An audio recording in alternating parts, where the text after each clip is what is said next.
this one. The emphasis of this particular meeting will be on home births, and we will be happy to hear testimonies from those persons who have identified themselves that would like to speak. One thing I like to say is I like to thank my co-chair, Ms. Stephanie Stuckey Benefield, for the work that she's done. Let's give her a hand. I would also like to acknowledge our committee member, Sister Nasra Smith, for her work as well.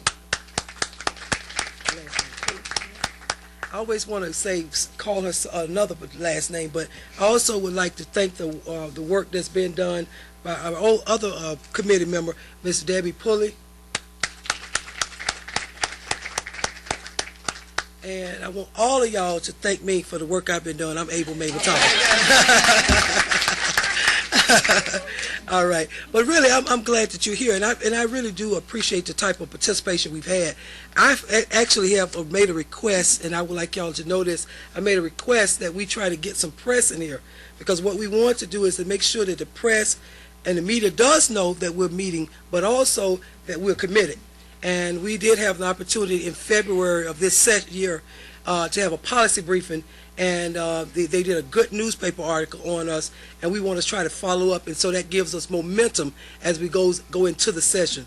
Little housekeeping is like when you go to the microphone, you know, you just, like when you get ready to speak, you turn it on, and then, you know,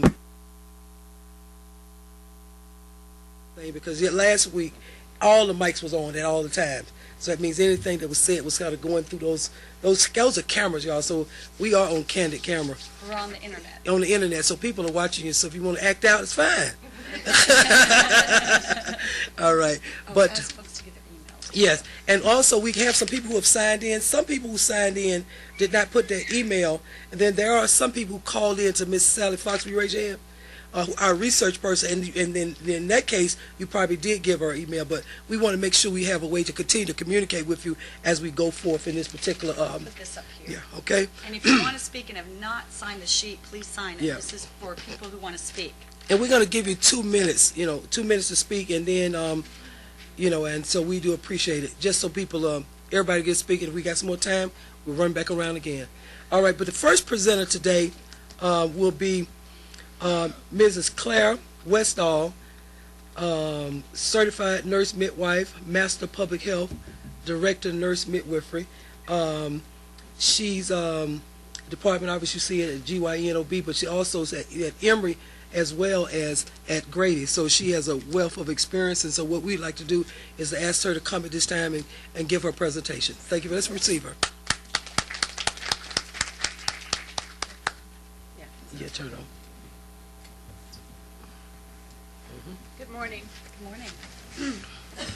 My name is Claire Westall, and you heard my credentials, but my other credentials are that I'll just tell you a little bit about myself. I became a nurse midwife I became a nurse in the 60s. I became a nurse midwife in the 70s, in the what I might call the good old days when there was a birth culture revolution going on, and I became a midwife in the sweeping day when culture was sweeping women.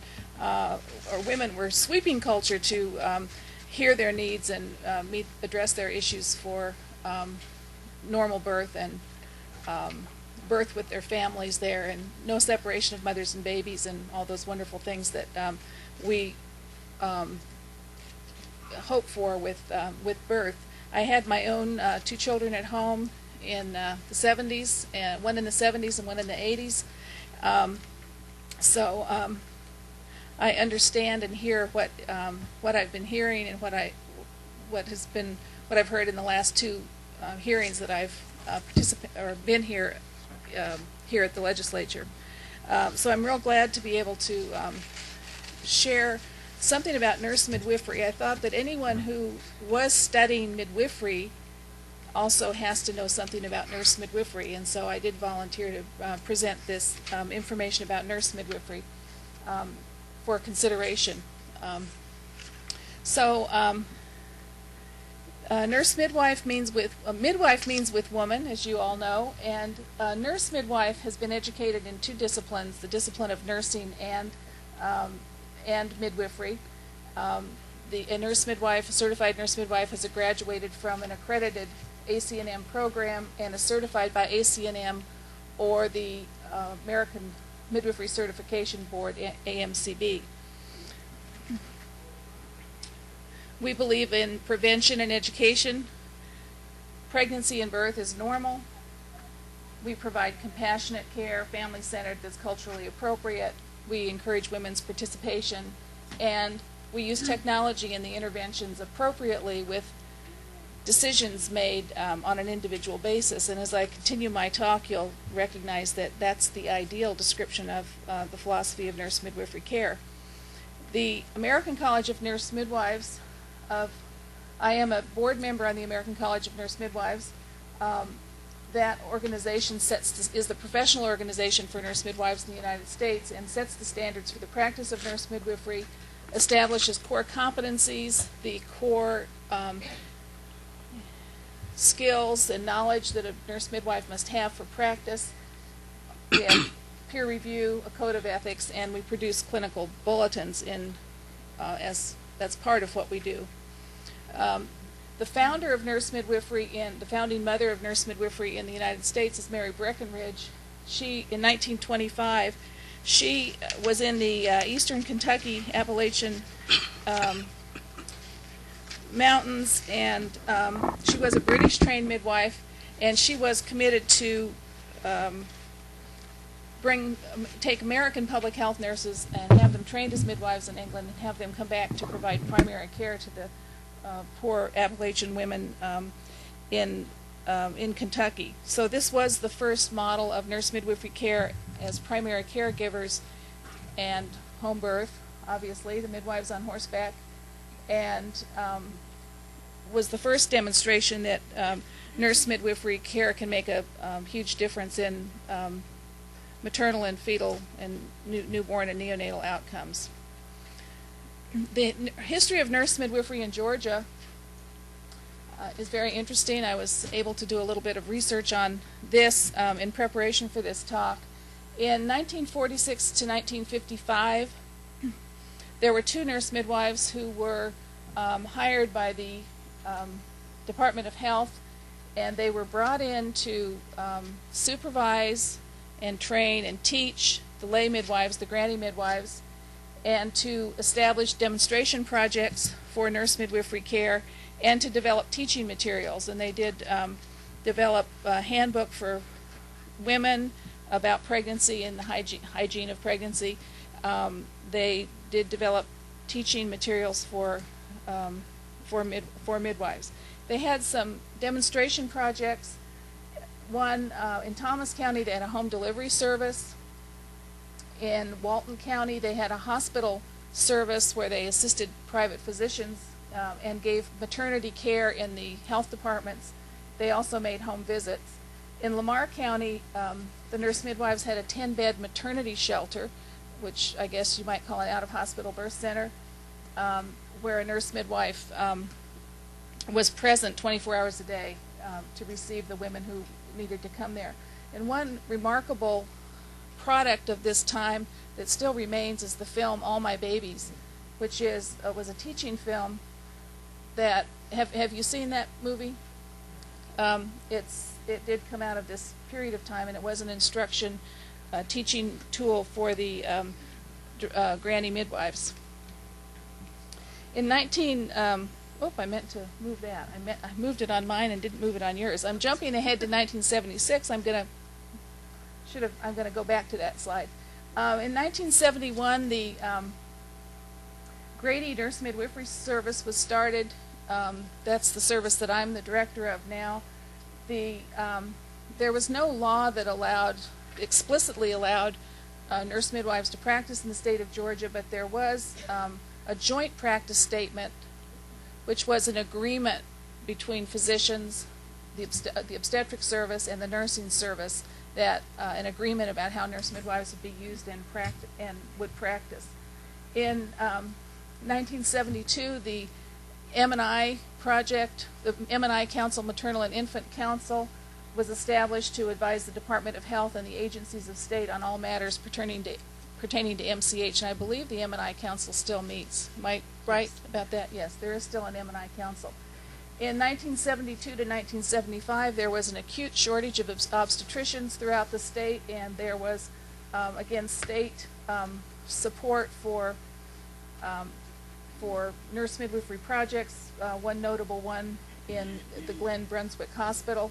And in 1973, a nurse midwifery program was state funded in Thomasville, and that practice is still existing. Now I'm going to go back.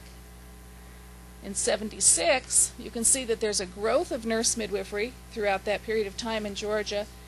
And the truth is, it was as the nurse midwifery grew and was supported, then the granny and lay midwifery practitioners were decreased in importance, so that kind of converged in 1976 when the Division of Physical Health said there'd be no new certifications for lay midwifery. Yes, it was called the Division of Physical Health at that time, yes. According to my history, my studies, whoops. You're going next.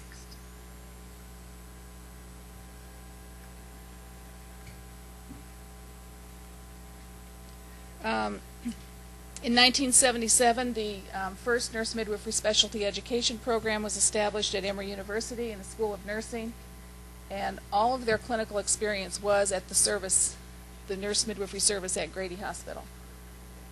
In the 80s, there have been expansions of nurse midwifery programs throughout the state to increase the availability of maternity care to indigent and medically underserved women. Again, state supported. In 1984, the Nurse Practice Act adopted rules for certified nurse midwives, so this was the first explicit Nurse Practice Act revision for nurse midwifery.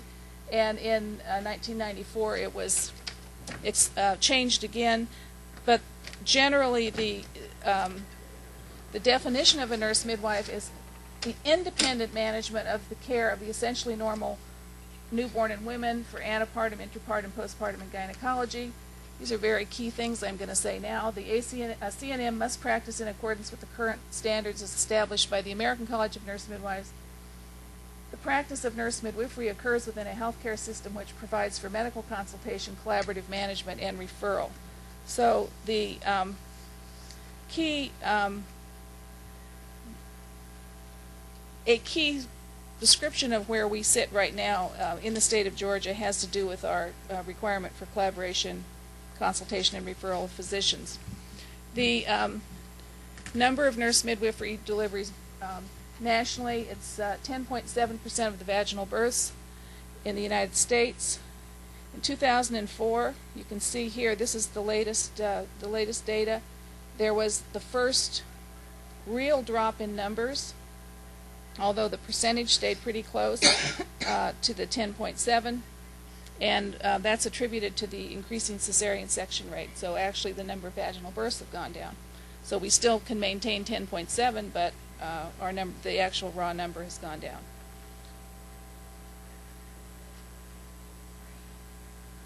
Oops. Okay. The percentage of vaginal births by nurse midwives in Georgia, 23.7% in 2004. So we deliver almost 1 out of 4 vaginal births in the state of Georgia. You can see compared to where we were in 1990, 2000, 2004. So nurse midwives have a very strong presence in Georgia, and we're actually have one of all the states in the United States, we have one of the highest percentages of vaginal birth deliveries.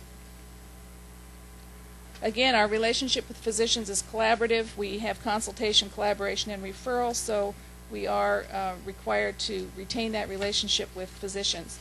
There are joint statements between the American College of Nurse Midwives and ACOG, which is the American College of Obstetrics and Gynecology, and these joint statements have been changed over time. The latest one, ACOG and ACNM affirm their commitment to promote appropriate standards for education and certification of their respective members, to support appropriate practice guidelines, and to facilitate communication and collegial relationships between OBGYNs and nurse midwives.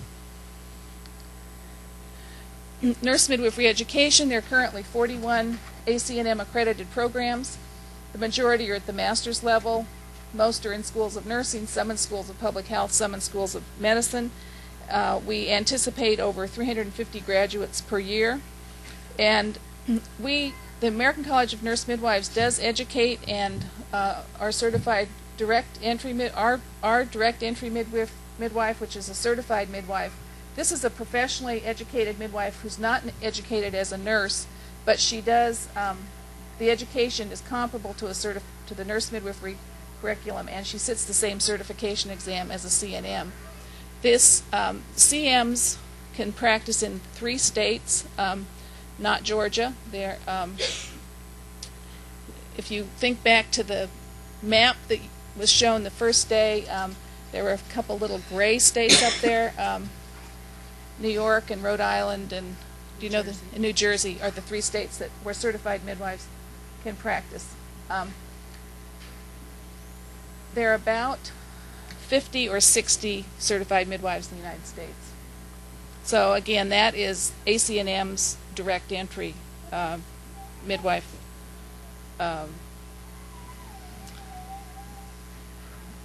program. The scope of practice is that midwives do more than deliver babies. We also give primary care. We're primary care providers, and past the basic core competencies, nurse midwives can advance their clinical practice to include first assisted cesarean sections, colposcopy, circumcision, and ultrasonography. The site of birth, the American College of Nurse Midwives supports home birth. However, you can see in the United States that 96% of nurse midwives deliver babies in the hospitals. Couple percent in out-of-hospital birth centers, and less than 1% at home, attended by certified nurse midwives. So I think that what I'd like to be heard very strongly is that certified nurse midwives do not meet the demand and the need for home birth in the United States or in Georgia. I put 100% of births in the hospital in Georgia. There might be a few that occur in birth centers or out of home, but essentially 99.9% of nurse midwives' births in Georgia are in the hospital.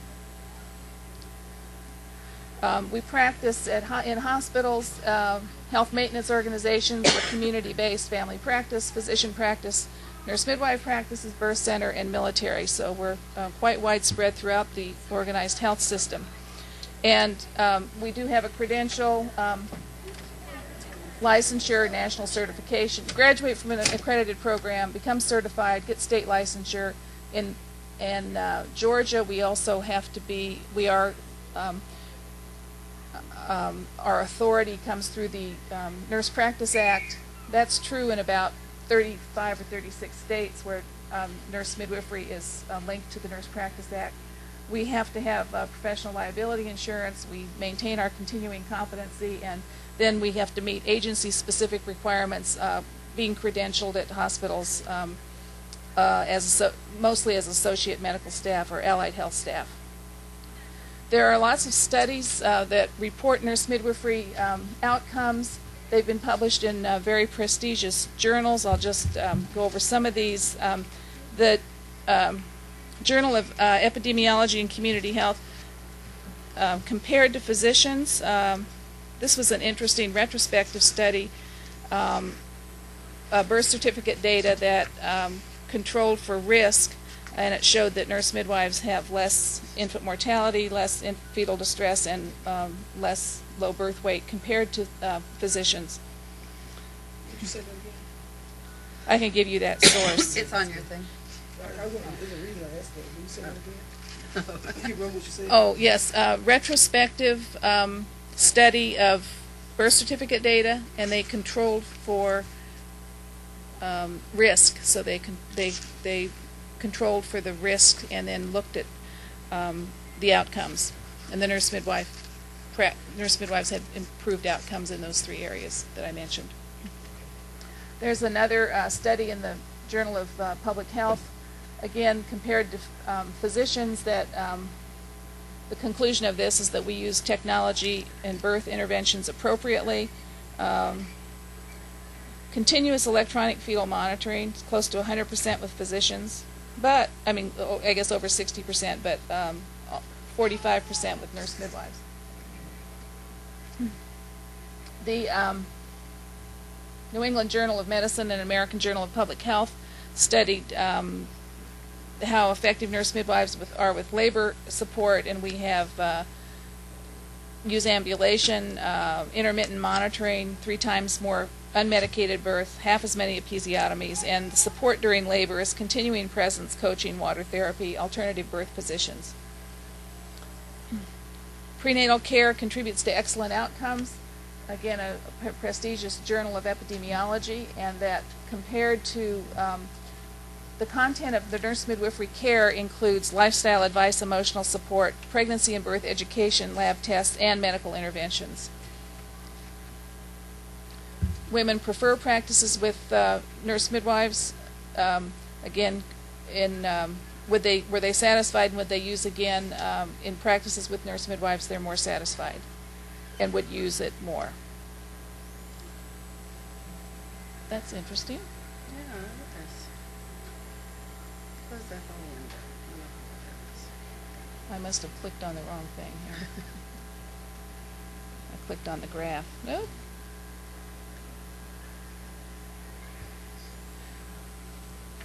Again, specifically to Georgia, there are over 90 nurse midwifery practices in Georgia. Most of the nurse midwives are employed,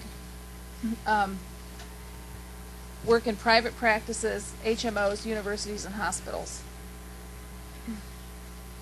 Our issues for practice and things that we believe constrain our practice are things you've heard before, and that is we have a hard time. We're required to have liability insurance, and the availability of liability insurance and the price is puts a lot of pressures on our practices, and actually practices are closing because of the increased cost of liability insurance. We have, American College of Nurse Midwives has an insurance carrier that provides liability insurance to nurse midwives who are doing home birth. It's, I think, the only one that, it's the only insurance company that is insuring home birth for nurse midwives. We have are able to get third-party reimbursement, again at a lower rate than physicians. Other pressures on us is the midwifery model of care versus the medicalization of birth and technology, and we're in the middle of that and struggling with those pressures to maintain nurse midwifery. And I'll just put a little plug in for what's happening to nurse midwives currently. In 2006, we gained prescriptive authority to transmit drug orders in writing, and Georgia's the last state that granted prescriptive authority to advance practice nurses. And last Friday, the Composite Board of Medical Examiners thwarted the intent of the legislation by issuing rules and regs that require a physician's physical presence and requires a co-signature on medical records, and neither of those things are required for the independent practice of nurse midwifery. So there are many practices who will not be able to take advantage of that authority that we were granted. I think we'll be going back. Yes? I actually heard that from a nurse midwife about 2 weeks ago that this might happen. It happened so Friday. I appreciate the update. Okay. Are you contacting your legislators to let them know, because we need to hear about Yes, this? We wanted you to have the authority to Yes, write prescriptions yes. without onerous restrictions. I think that there is an organized effort to contact the legislators and to return to the legislature and let them know that their intent was thwarted. Yes.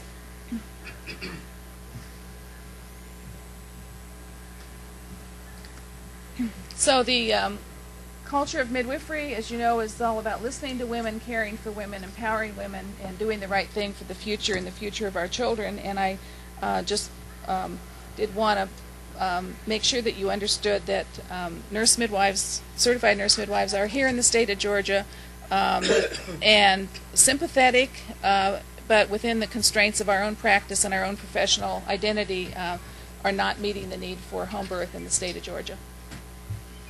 Okay. Yeah, I didn't get that in.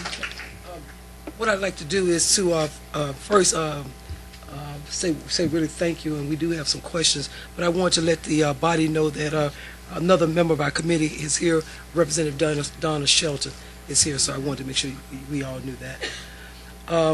One thing that just, could you go back to the slide that says the culture of midwifery is all about listening to women? Just leave that up while we're talking. Okay.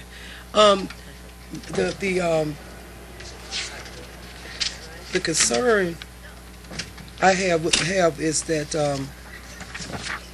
even though, well, okay, one thing, Sally, I need a copy of all the members and any information I can get as far as addresses on the state composite, medical composite board, so I can just see who the membership is and when they rotate off. All right, and then the next thing, okay, even being a certified nurse midwife, you're sort of showing us some obstacles that you even run into. All right, my concern is that there's a perception, and maybe a lot of truth to it, maybe too, is that if you have more education around a thing, that makes you more of an expert of the thing. Now, I figured that before we go any further, otherwise we'll just keep on just having meetings. At some point, the room needs to be opened up. Y'all follow me? We need to really discuss some things. We know at some point, as it goes on, Representative, that we'll get to do it. But when I look at what's sort of projected as far as the next agenda days, I see a lot of people presenting again, and we might not have the time. So this might be the meeting that maybe everybody don't speak from the mic like that, but maybe if y'all would allow me, we open this room up and really begin to say what's going on in our hearts and where we're coming from. My perspective on it is this, is that I know that my people, in terms of African American people, have had a legacy of being granny midwives throughout Georgia. It was the only thing we could do. In other words, it was just what it was. It wasn't enough hospitals, and it wasn't enough opportunities for us to have transportation even to get to the nearest hospital. So subsequently, a lot of women have assumed the role of midwives, and they did it so many years that they were actually moved to a status of what we call granny midwives. And there's a whole legacy around it. And Nasser just went out, but there is, and I don't know if Saran or anybody here has it, but there's a program, a conference that happened last year around October. And on the cover of that program, it has like all the granny, not all of them, but like 12 granny midwives, with their bags, and it's just a beautiful picture, and I'd love to have that. I'm going to get that picture to y'all projected out, because what I'm saying is, and I listened to your presentation, and you said that basically at one point the nurse midwives and the grannies actually worked together. Did y'all hear that? Yes. All right. But then in 1976, because there were more people getting to be a nurse midwife, they stopped certifying. Not that there was something wrong that the midwives or grannies did, but in 1976, when there were more nurse midwives coming on, somebody decided, if they're a nurse, they must be better. They can do a better job. And subsequently, they slowed down or stopped the certification of just regular midwives. Okay, here, anybody? I can't get it on the computer, okay. But I'll have it next time. All right, yeah. But this is a copy of the granny midwives with their bags and everything. Okay, but we're gonna have it projected at the next meeting. But what I'm saying is, so something happened in 1976, and all of a sudden these midwives who had been doing this for all their lives stopped. And it actually happened before 76. The Okay. intent in the 40s was to bring in nurse midwives to professionalize maternity care, and it just took till 76 to do to have the to move enough women into the hospital and to get enough providers so that they then did the act of not certifying any more lay midwives. In other words, it strategically was planned from the 40s on Okay. to move that way. And in a way, what we do want to do, because there's still a lot of hysterical and I can't really talk because I don't know nothing about birthing babies besides the fact I've been in a lot of births of babies. You know what lemons are for? Yeah, but really, yeah, I do. I've been in a lot of births, okay, with accompanying midwives, and they basically been lay midwives. All right, and I didn't mean to be there. It's just that at the time, they said come on, and I was there, and so I've been there. What I'm saying is, we want a professional. I want to go on record and say we want a professional. We want to be as professional, and we want to be as quality as we can in terms of those persons who are working with our children and bringing our children forth. Okay, that's the bottom line. And at the same time, we got to keep going back to even what the slide said. Birth is a natural process. It is a process, really, to be honest with you, even if the midwife wasn't there, even if the doctor wasn't there, if basically the baby gonna come. The baby gonna come.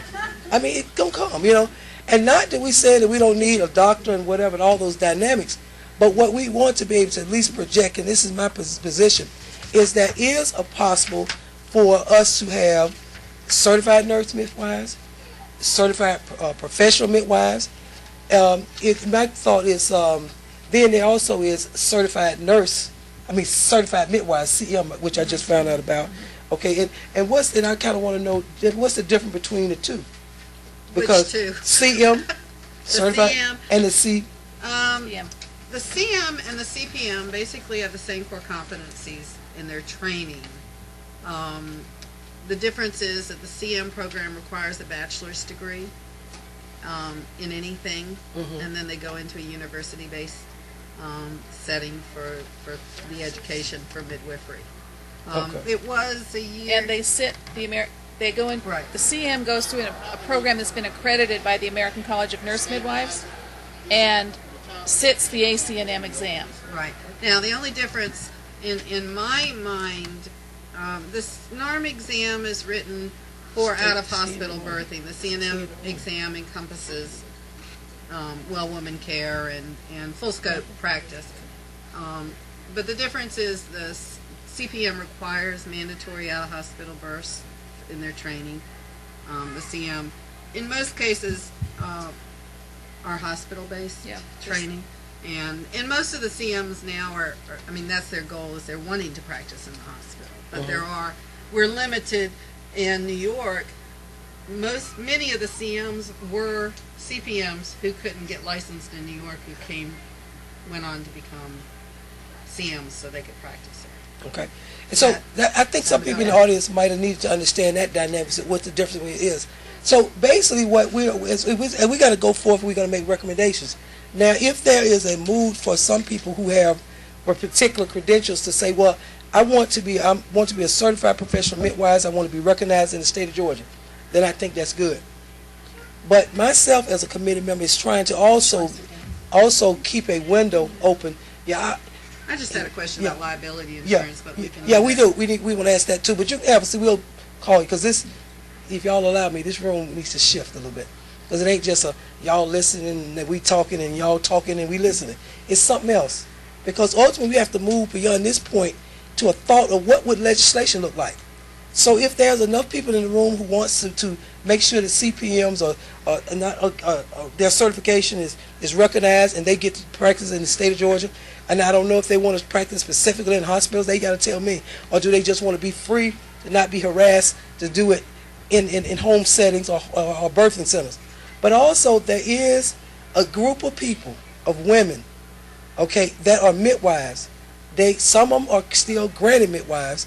That means they have a whole long 30, 20 years of service doing this. And to be honest with you, they're not stopping regardless of what the bill says. Let's be for real, y'all. Who's going to stop? They're not going to stop, Now, even though we obviously don't want in Georgia the issue to be trying to put people in jail and felonies and all that because we know we are tough on law, whatever we tough on, Yeah, seatbelt safety. Yeah, but we tough on locking people up, all right? Now, and but at the same time, there are a group of people who have done the skill, have a skill set, who deliver probably more babies than some CN certified nurses. Some have delivered more babies than some CPMs, and yet this bill what comes forth, it don't have to be one bill, it could be several bills. We want to make sure that they still have the right to practice without going to jail. Let's be for real. And then I understand from some of the other meetings that there are some states that have exemptions from the Medical Practice Act, which means that the law says it is best for them to be one thing, but if they're not that, and they're lay midwives or direct entry midwives, they still they don't go. It's not a felony, whatever. Okay, it might even be a misdemeanor, but it's not a felony. We don't want to send women who want to deliver babies to jail in Georgia. Jail space need to be for criminals. All right.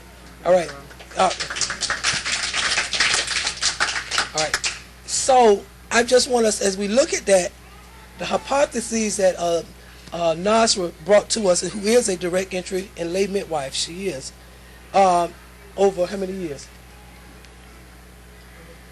30. Okay, she's just young looking, But the bottom line is, what we want to do is to figure out how this thing rolls out, how it plays out, where there's still people ain't going to jail. We have a quality situation, and then I also want to know sometimes in the legislature, like when it comes to some bills, the two industries fight each other, and I want to know, are y'all going to try to fight each other? And what I mean by that is this: some industries, like there'll be a fight sometime between the dental hygienists and who they fighting, Stephanie? I don't know who they fight. It's like some people who say they need more training, and other people say they don't need something. One group say they have more training, and the other group say they don't. And this group say, well, you should be able to do it. And then the ophthalmologists, they fight between optometrists and ophthalmologists. They fight because they say you shouldn't be able to put that drop in my eye. And the other say, yes, you should go to this degree because I went to school for that drop to be put in my eye. So it's not making it fun so y'all can just understand the dynamics. But that's what it comes down to. One says my education level is higher, so I have a more professional expertise to do this. And then they say, well, I don't get as much training as you do, but this is simple enough that I can do it. And then they fight. And sometimes the optometrists win, sometimes the ophthalmologists win. All right? It's who lobbies the most, the best. So in other words, in this situation, what I'm saying is I could want to know, how do certified nurse midwives feel about certified professional midwives? And how do how do you feel about direct entry lay midwives? And I want to get underneath the speaking, and I want to know, how do certified professional midwives feel about direct entry midwives? Because ultimately, I believe it's a way that we can come up with some bills that will satisfy everybody. All right? But now, if you want to, it could be a thing where there's an unspoken thing called, I think certified nurse midwives are the best. And all I want to do is make sure they get taken care of. Then it could be an underlying thing called, I want to make sure certified professional midwives are the best, get taken care of, because those people direct ought to get themselves together and go and take the class and do this. Okay, yeah, because that's underneath some of the speaking in this room that's not being spoken. Okay, so what I'm saying is I really want to know where people are about it, but I do believe we can come up with a compromise that allow all things to be honored. But at the same time, we can't fool ourselves if that's what's going on in some people's mind. So I don't want to put you on the spot, but you qualified, bona fide. You can sort of give us a feel. Do certified nurse midwives feel that certified professional midwives should all be nurses? And what do you think? Just open. There's no you don't have to be speaking for yourself. But what do you think about your profession? What do they think? Do they have official position? Official position? The official position of the American College of Nurse Midwives is that midwives should be educated through a program that's been accredited. It doesn't have to be accredited through the American College of Nurse Midwives. Okay. And they need national standards for testing and accreditation. That's our official position. That's not bad. Let's give her a hand. I mean, it's not restrictive, so there's some openness in it. All right, thank you. All right, the accreditation that a certified certified professional midwife has, is it accredited by a national, which would it go along with what she just stated? Our national certification is accredited through NOCA, which is the National Organization of Competency Assurance, the same as ACNM, or AMCB. The ACC, which was a certification program through ACNM, has changed their name, so that's why we stumble through the initials. We're still trying to get them in our mind. So our national certification is recognized and accredited. The educational routes are not all through accredited programs by the DOE. Department of what is it? Education. NARM recognizes apprenticeship, self-study, CNM, ACC, or ACNM certification, internationally educated midwives. So it encompasses a whole bunch of different areas there. So the DOE accredited is one step, it's one route. Okay, they all have to pass the exam. They all have to have minimum standards as far as how many births they've done and all of that. But there is a grand midwife or experienced midwife route of entry. It doesn't require that they go to this school or have these midwives training them. So based upon what she just said, does that kind of, how do you feel about what she just said? Yeah, Claire, let's get into a debate. I'm talking officially from the American College of Nurse Midwives.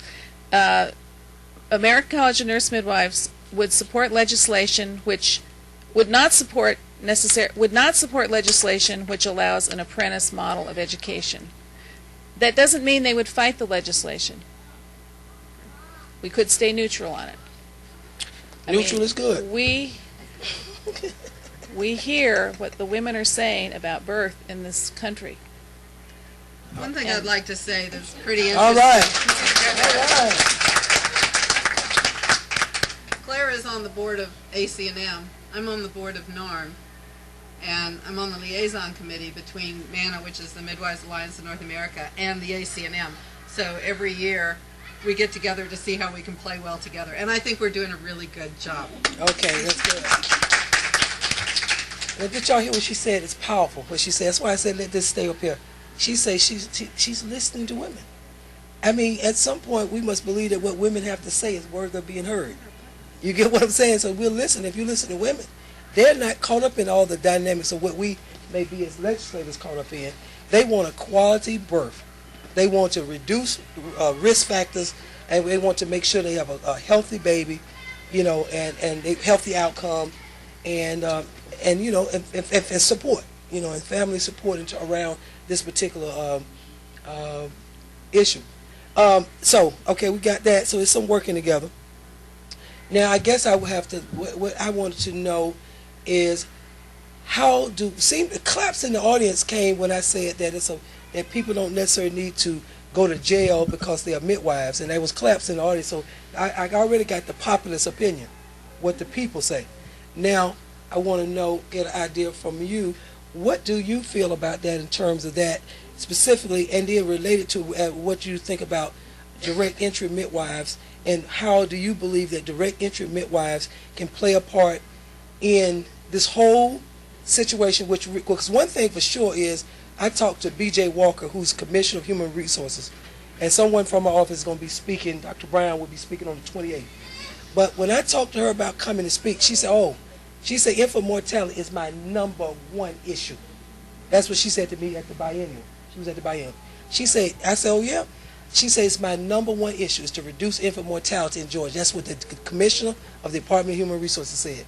She said, public health is under my division. We'll send somebody. I said, well, Dr. Brown's already on the agenda. She said, fine. All right? So I just want to put that out there. That's what she said to me as of 2 days ago. All right?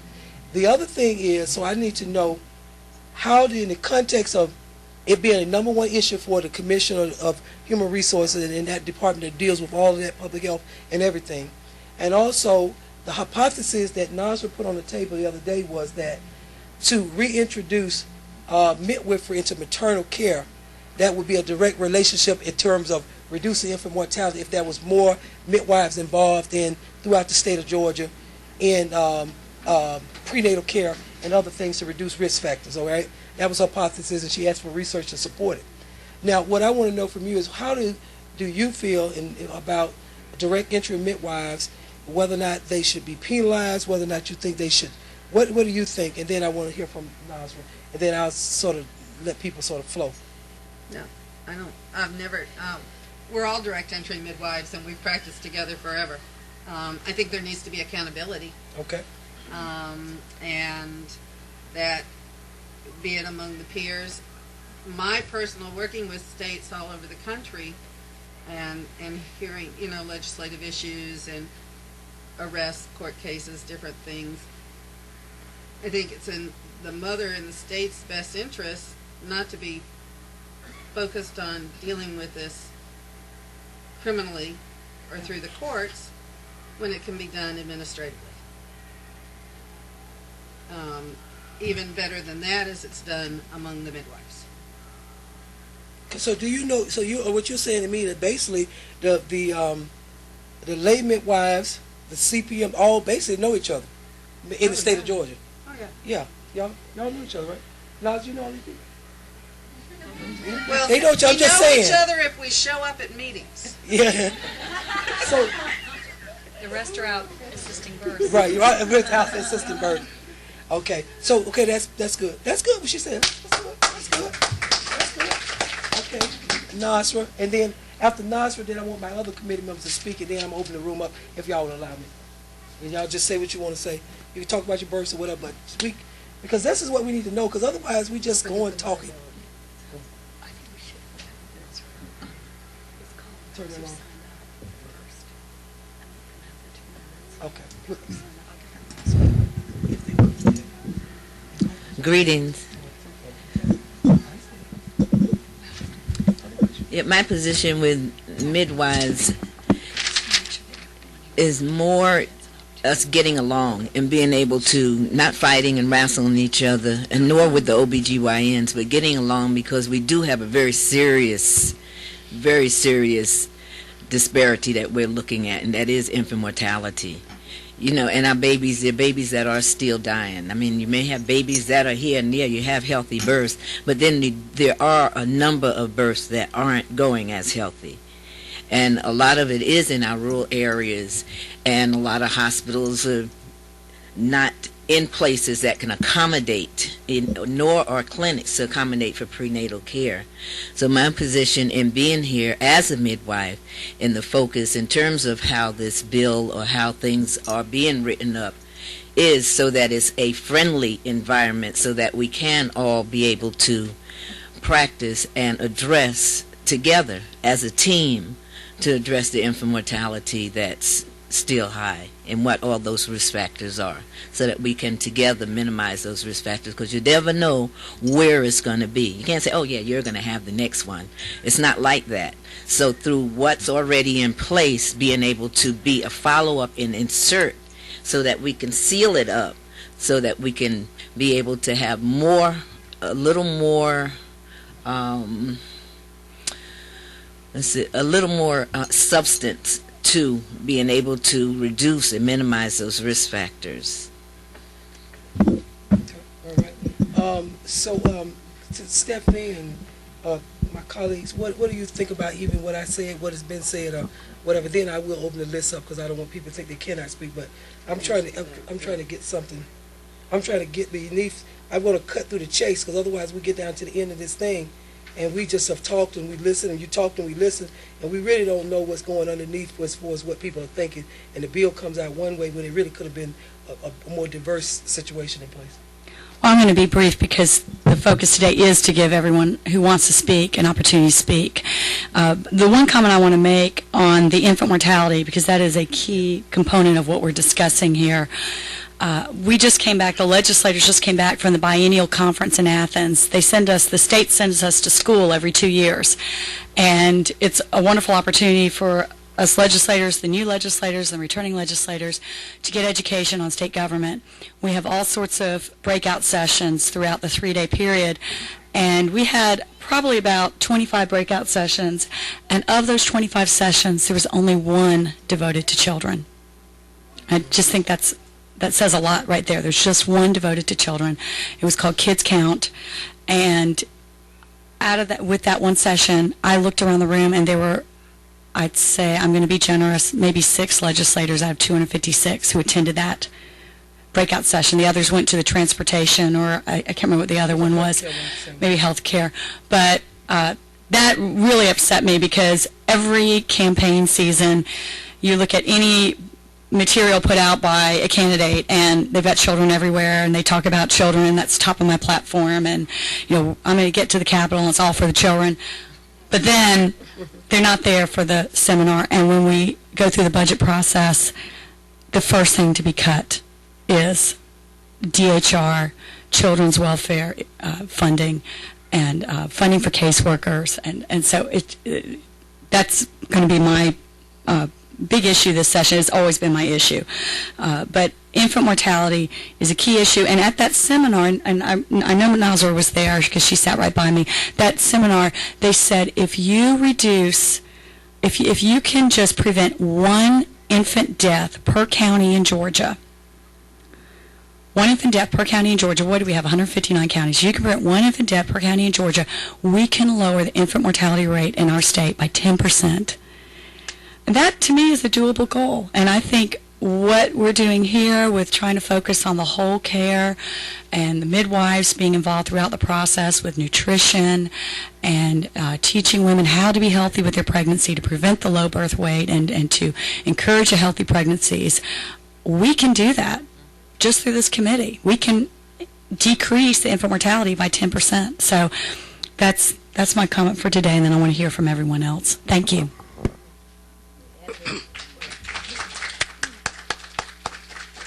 Spoke about partnerships in wraparound services, Well, thank you. And like I said, I'm Donna Sheldon, and it's been interesting the past couple of study committees. I've enjoyed it, and I guess basically where I'm coming from right now is I know most births are 90% are safe, but just from personal experience, most of my family seem to fall in the 10% category. And so that's the 10% I'm very concerned about, because when a birth is great, it's great. But when things go bad, they go bad quickly. And so I just am, that's just to let you know, that's definitely where my concern is. I actually considered home birth myself, my first child, but thankfully we did not go that route based on my delivery. But anyway, that's definitely a concern. I know I also was at the biennial this week, and although there was only one conference that's specifically directed at children, most of our focus was on health care issues in Georgia, and which definitely impacts children. And there's a real need and an awareness to improve infant mortality and health care for children in Georgia. I serve on the Appropriations for Health, and that is our focus. Is not always, especially we had a great vice chair the past couple of years, and he is no longer with us, but he has always directed us that as we look at the budget, we must make sure that we are not saving money, but we're improving quality of care for Georgia citizens, and that's our focus. But another committee I am chairing, a subcommittee on looking at public health funding formula in Georgia.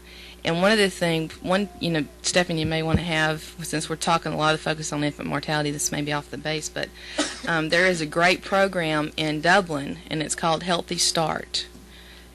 And they have actually decreased their infant mortality rate in that area. There's about an 10 county, general population they're serving by 37%. So there are programs out there we are addressing, and I do appreciate all of you ladies that are midwives, and you definitely, I know you listen to women. I've encouraged that, but just to let you know, that's where my concerns are. In any legislation as we go forward, I think we have to look at those emergency situations, what happens when you do have to go to the hospital, who's held liable, what is the liability of the hospital, what's the liability to the physician that has to take over once they arrive.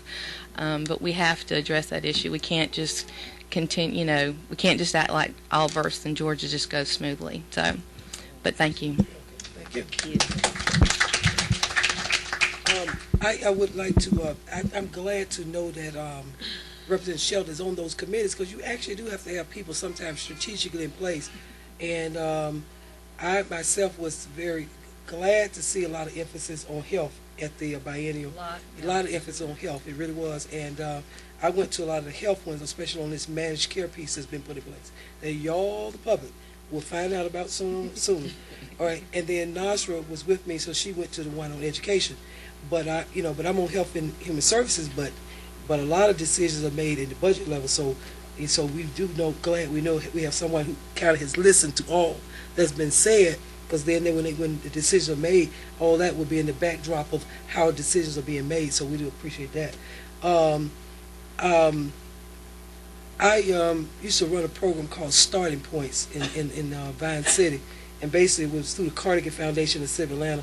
And what we were charged to do is to improve health outcomes from young people from the age of 0 to 3 years old. And so Healthy Start is one of those type programs that really, if you really put the correct funding in place and really make it whatever, 35% decrease is 35% plus decrease is excellent. I mean, that's like a model. So there is some things that we can do working, and like that. That's that whole wraparound partnership program that Healthy Start does, and I'm familiar with it, but I didn't know the results were so strong. So thank you. The issue of liability has come up more than once, and so the issue would be, question I think is how much is liability insurance? Who mandates it? And I heard you talk about I think you said the availability of it as well as the cost of it. So I want to know, what is the cost of it? Is it who mandates that you have it, and what about the cost of it? Who do you get it from? Ms. Clark. That might need to be turned on. Yeah. Somebody needs to turn those on. Employed midwives are often covered under the physician's policy if they're employed. I'm covered at Emory University through the self-insurance through the Alameda for the Fulton DeKalb Hospital Authority. So I don't pay for malpractice insurance. I think for liability insurance. It's mandated to have credentials in a hospital. You can't go bare. If you're going to go play in the play yard of the official place, you have to have the right protection, and they don't want to be the deep pocket. So you're mandated when you go for credentialing. You can't go bare in Georgia and get hospital credentials. I've heard the rate for insurance depends on your history and how long you've practiced. I've heard for nurse midwives, it's not uncommon that either the midwife has to pay or the physician practice has to pay $35,000 a year, maybe even more.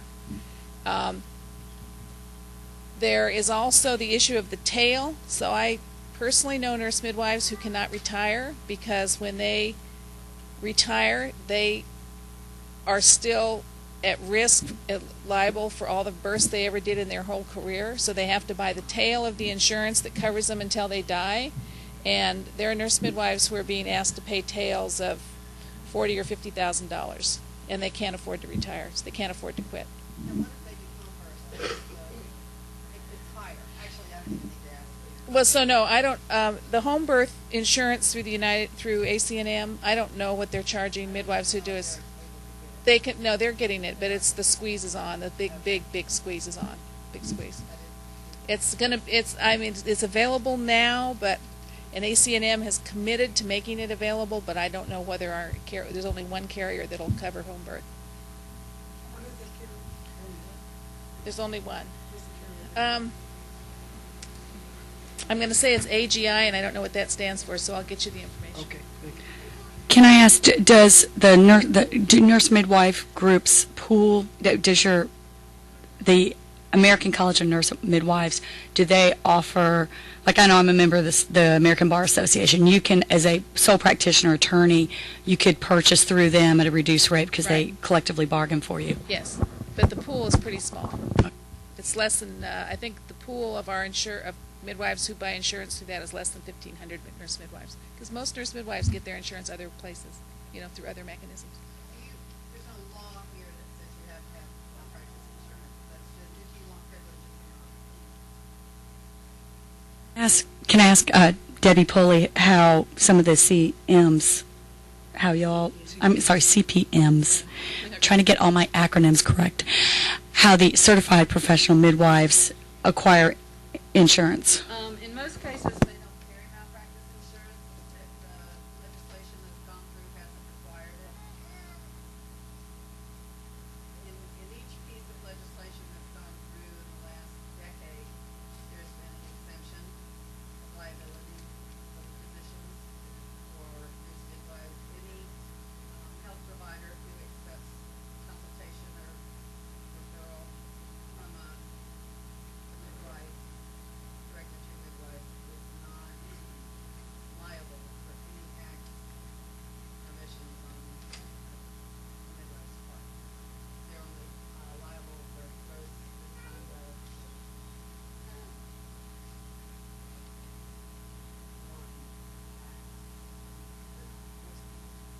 gross negligence on their part after they've received the transfer of care. And there are, I'm sorry, there are two states that do require malpractice insurance, and the state's funding. That's Florida and Westall. Anybody understand that? Okay. Y'all got kind of stiff on me, man. I feel it. Everybody stand up and stretch. If you don't stand up, just stretch. It's all right. So y'all get. I do want to make a brief comment in response to some of the statements made by Representative Sheldon, which were very helpful. And I know we all share concerns about that 10% or whatever of the high-risk births, or the births where things go wrong. And I do want to let everyone know we have invited, and they will be speaking, the American College of Obstetricians, the Georgia chapter. We will have speakers, or a speaker from their organization. We also have the Hospital Association that will be speaking. We have Medicaid. We'll be talking about some Medicaid coverage issues. So we do have some speakers to address some of these issues. I think it's very important. And public health, the Georgia's Director of Public Health, Dr. Stuart Brown, will be speaking. So we do have some speakers coming up to address some of these issues of real concern.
Miller, can you provide us with a copy of your informed consent document? If you could get that to our research person, Sally Fox, I would really like to see that. Thank you.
I'm going to add, anyone who speaks, you're welcome to present written copies of your testimony to Ms. Fox, and that will be distributed to the committee members. There are some members who could not make it, so if you want to make sure that all the members get the benefit of your testimony, we invite you to present written copies of what you say to us today. Thanks. Hello, I'm Melinda Delisle Clark. I've been a childbirth educator in Metro Atlanta since 2000. And before I get to what I had actually intended to say today, I just want to speak for a moment to the issue of infant mortality and actually prematurity, because I believe they're very closely tied together.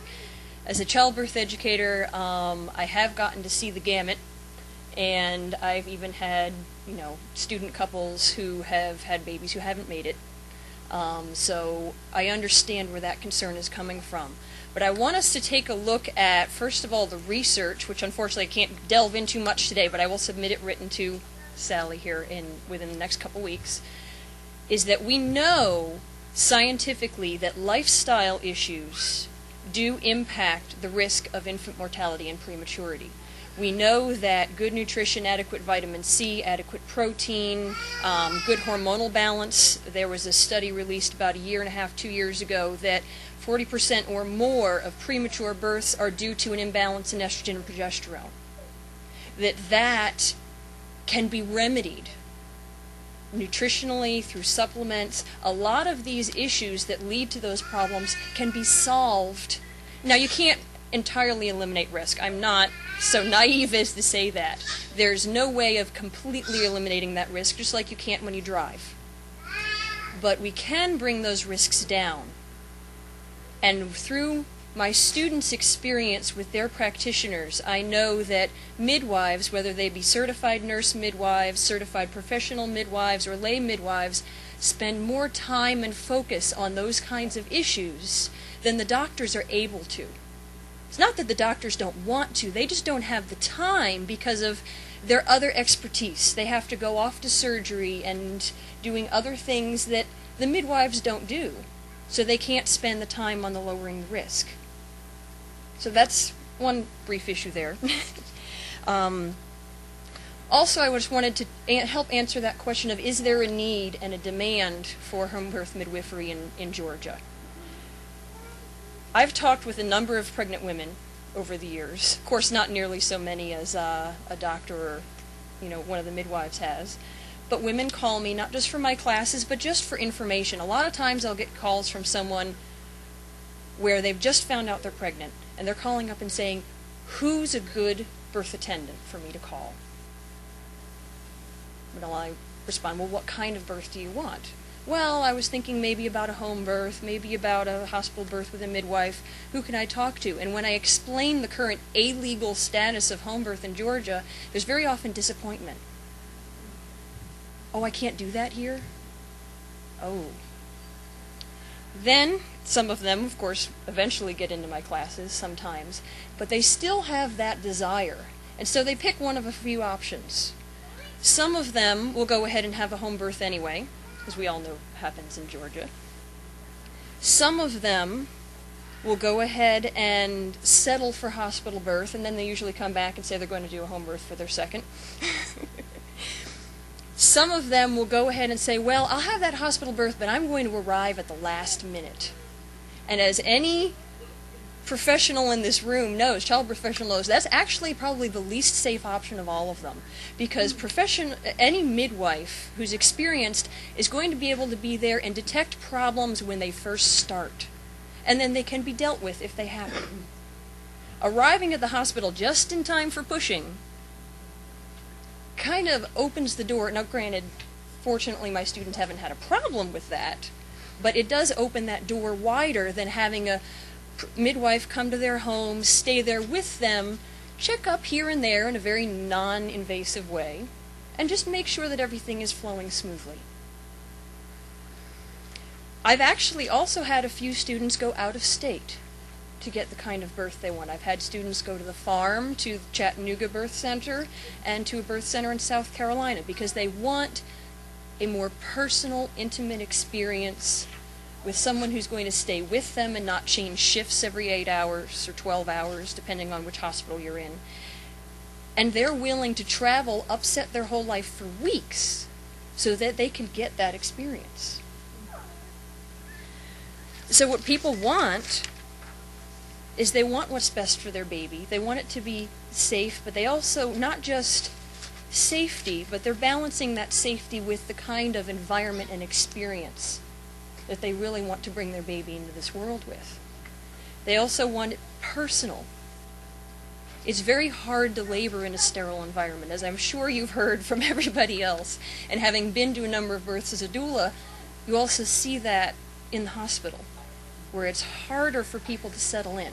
Something all childbirth, a doula is a professional who goes and attends birth with the mom. We don't catch babies, but basically the duty of the doula is to help mothers remain more comfortable, relaxed, and support the emotional and physical needs of mom and her partner. I just say that so people can understand when you speak and you don't assume that everybody know every term, because that way you make sure people understand you're just not sure. Appreciate that. So in the hospitals, it's something every childbirth educator is taught to teach couples. When you go to the hospital, plan on your labor slowing down. It will. Because unless you're just about ready to push, then it might not happen. You know that contractions will space apart. Sometimes even the cervix will close up a bit because of the added stress and strange environment.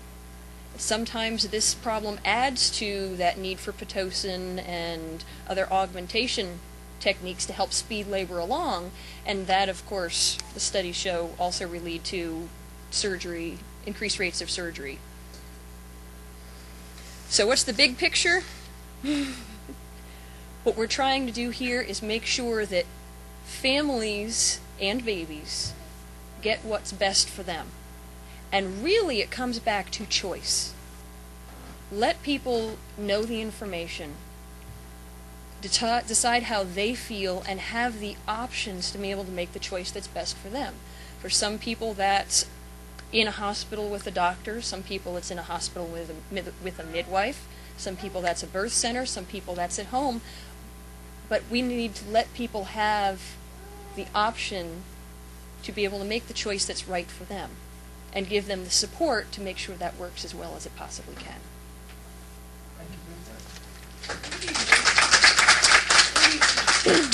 Actually, I'm currently taking a break from teaching, but I had taught in Marietta and in Buckhead. And, Did they practice? Or? No, I taught independently.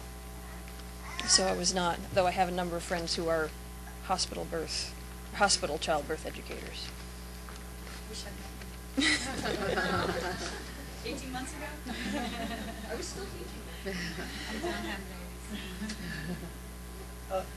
Okay, and then we have Crystal, Ruth Cox, and Amy Williams in that order. Hello, my name is Crystal Merrill. I am the mother to two daughters, Jordan, age 6, and Eva Rose, age 6 months. Jordan, my first child was a hospital birth, and Rose, of course, was a home birth, and with a direct entry midwife. My home birth, it started just the way I wanted it to, after a good night's sleep. And I woke up in labor, and it was June 26th, so it was well into the hot part of summer, but this day wasn't like that. It was cool and quiet and misty. It was that kind of day. My older daughter and I went outside to pick blueberries out of the yard. I sat on the front porch in the rocking chair and thought about how I wanted my birth to be. Yeah. I was trying to get her authentic voice so they'll know that we really have babies here too. I think we're going to get her authentic voice pretty quickly. Yeah, she's ready for a nap. But my midwives arrived and checked the baby and me, and I got into my birthing pool. Yeah, that was in my living room. And the way I labor is kind of intense. It's chop, chop, no break. You know, it's not a contraction with a space in the middle. But so the birthing pool gave me the opportunity to finally relax. And my body responded with the huge urge to push. And I said so, and my midwife told me, she said, just do what your body tells you to do. And, sorry, that one means so much to me that she said that. And I did for an hour, and during that hour, I was so there. I was so connected. I was so, felt so powerful. I could look around my home, my treasures, things I cherish, the picture of my grandmother who passed away a couple of years ago, pictures of my daughter when she was a baby, and I felt so connected is the word. I was present, and I really appreciated that. My hospital birth 6 years ago was with a certified nurse midwife, and I chose a certified nurse midwife after being at a practice with doctors and maybe one midwife left in tears practically, and thought this was my only other option. And the hospital, it was a good experience. I delivered without drugs or vacuums or forceps, any of those things, but it was atypical in the fact that I labored for 14 hours at home out of an 18-hour labor. The last 4 hours to get dressed, drive, admit, settle in, and like the last speaker just said, my labor did slow down. I can totally relate to what she said. So I was surrounded by unfamiliar walls, unfamiliar people, in an unfamiliar bed on a floor that I didn't trust to put my bare feet on. So I was very disconnected and closed my eyes and went inside of myself to do the labor. And I really wasn't aware of much of what was going on around me. It's like night and day, really, the two experiences. I felt so, at the hospital, I was in their domain. I was the intruder. At my home, I was powerful. I was in control with the support of my midwife and apprentice who were there. And I want direct entry midwifery to be legal in the state of Georgia for me, just in case I get to have another, but for my daughters, my two daughters, when their time comes, I'd love for my grandchildren to be born at home. Thank you. And thank you so much. Come on. She's You got her? here. You'll turn her back when she starts screaming. Cox, Amy Williams, and Marilyn Kenton.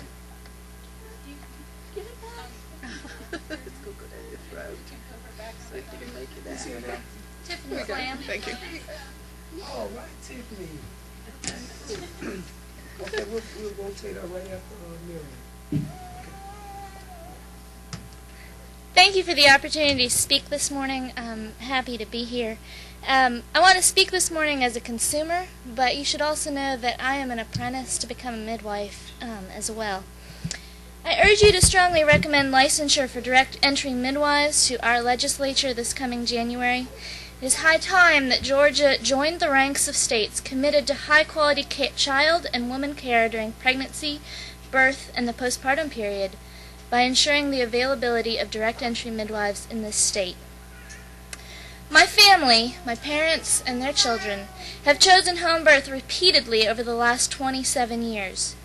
It was a gradual move from my parents, who struggled to find hospitals and doctors committed to safeguarding normalcy in childbirth. My birth, my personal me 27 years ago, at home by a well-trained and equipped home birth provider, set the standard of care that my family has come to expect. My extended family has experienced 4 home birth non-emergency transports in labor, 3 for cesarean section, and 1 for an epidural and Pitocin drip. They were appropriate, timely transports and led to good outcomes for mother and baby. I want to emphasize that as a college-educated family with quite a few graduate degrees as well, we trust direct entry midwifery educational standards. Midwives have statistically proven themselves repeatedly to have as good or better outcomes for low-risk pregnancies than high-technology use hospital practice. and I've cited the CPM 2000 prospective study for home birth. Direct entry midwives have lower use of interventions, use less dangerous interventions, and are equipped to safeguard normal childbirth, which 90% of pregnancies and births are. Representative Sheldon, I'm really glad that you brought up the 10% of births that aren't, because my child, who is a year and a half playing at the back of the room, fell into that category. I developed preeclampsia, and my direct entry midwives were able to monitor me at home, guide me to manage it in a stable way until I reached term, at which point I went into labor and was transported for a planned C-section. My child, Anjali, was born with a normal birth weight and in good condition. And so I want to say that even for the 10% that have complications, it is safe to work with a direct entry midwife. They are trained to recognize complications, to deal with them appropriately, to transport as needed, and to stabilize mother and child. So in closing, I want to urge you, the representatives, the Georgia Senate, our doctors in Georgia, ACOG, the Public Health Association, the ACNM, and families in Georgia to support what is best for mothers and their babies. Please license direct entry midwives. Thank you. Thank you.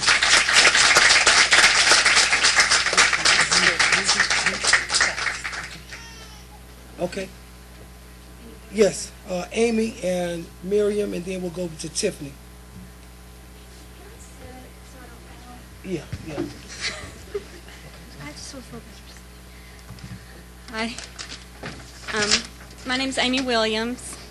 I live in Powder Springs. My husband Kyle and I have 4 children. My first was a hospital birth. My last 2 were home births, planned. And my second one was a planned home birth where I was transported to the hospital. So the 2 issues that I kind of wanted to focus on kind of were brought up today. So as many people here have attested, home birth is a safe choice for low-risk women. Having my babies in the comfort of my own home was wonderful and empowering. I said I want to focus on 2 aspects. First, the unbelievably thorough and professional prenatal care I received during my last 3 pregnancies. My home birth midwife, along with her apprentices, spent a full hour with me at each visit. Not only were the standard monthly assessments done, but she would also discuss things with me that I feel are extremely important to a mother and baby's health. My nutrition, which is what we've talked about, that I think is huge for infant, to help with go to full term, to carry the baby to full term. Nutrition, vitamin intake, my stress level. She talked to me about my exercise routine, things just were going on in my life, my family's life, my interests and hobbies. The care given by her, or I think a home birth midwife, is so much more than doctors and midwives who work out of a hospital just have the time to give. I don't think it's that they don't want to. I think there's just not the time. The second thing I want to testify to is the midwife's realization of their limits.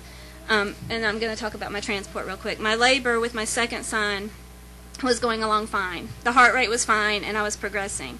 But when my labor slowed down, and after my midwife had me try things to speed it up, and by that I just mean walking and nipple stimulation and getting in the bath and getting out of the bath, then she tried and encouraged me to rest.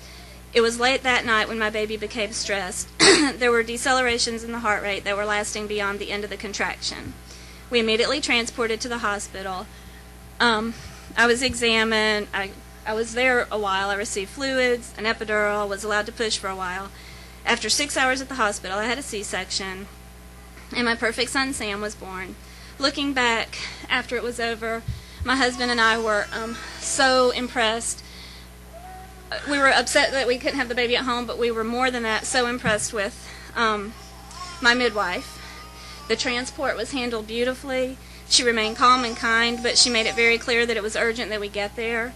It was only a matter of minutes before I was in the car and we were all headed to the hospital. And I just want to add, I don't have numbers like so many of you guys do, but I wish she was still in here, Representative Sheldon, but I know she said when problems happen, they happen quickly. And again, I don't know, but I know for sure, but my understanding is that most problems, almost all problems, are detected early on with very close monitoring. It's very, very rarely something that's like very quick, oh no, a problem. So midwives go through extensive training, and they know that birth is normal and natural for a woman. They monitor us laboring women so intensely and closely to the point of knowing if we need to be alone, if we need a drink of water, a bite to eat, or just a hug and positive words. And when it sometimes becomes necessary to seek medical intervention, they are not too proud to do so. And they're grateful the hospital is there for us when we need it. And I don't even know if I'm saying the right thing here when I say, or who I'm asking what our exact goal is of the study committee, but we Georgians must have legal access to a certified home birth midwife and to the legal option of birthing our babies at home, and whoever is in control of this decision, please grant us that. Thank you. Thank you. Very good.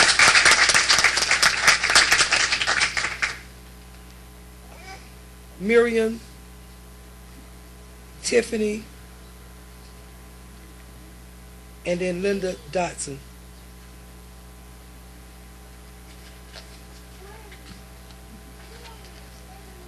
I'm Miriam Hinton. This is Naomi. I'm an abysmal public speaker, so I'm just going to read my statement. When I first became pregnant, I assumed that I would have a choice about where I had my baby. I could go to a birth center, have my baby at home with a midwife, or go to a hospital. Little did I know, but according to the state of Georgia, I had no choice. I had to go to a hospital. At first, I was shocked. How could a major metro area like Atlanta not have a single birth center? For lack of any other choice I could see, I continued seeing my regular OBGYN for my prenatal care. As soon as I began researching pregnancy and birth, I knew that I wanted a drug-free, intervention-free birth for my baby and myself. I explained this to each doctor and midwife that I met with at the OBGYN practice. At around my 5th month, I met with the same CNM I had seen the month before. Her answer to my first question began with, "Well, once you have your epidural." I was flabbergasted. Not only had I personally told her not 1 month before how important a natural birth was to me, but it was right there on the chart in her hand, the very next item next to my name. If my care provider could forget or overlook such an important detail, what else would they forget or overlook? Would somebody overlook my allergies? Would they forget the fact that I was Rh negative? My husband and I were desperate to find another option for my prenatal care and birth. After extensive searching, I was able to get the name and phone number of one of the most qualified and experienced midwives in the state. The care I received from this midwife and her partner was phenomenal. I trust them more than any doctor I've ever seen, and they never forgot a single detail about me. They even remembered my mother's and my grandmother's birth history. The point of my anecdote is this. My direct entry home birth midwives treated my family as individuals, not some number to be put through the baby factory. What is right for some people is not right for everybody. Consumers who want to be responsible for their own health need to have the choice. I want that choice for my next baby, and I want that choice for my daughter.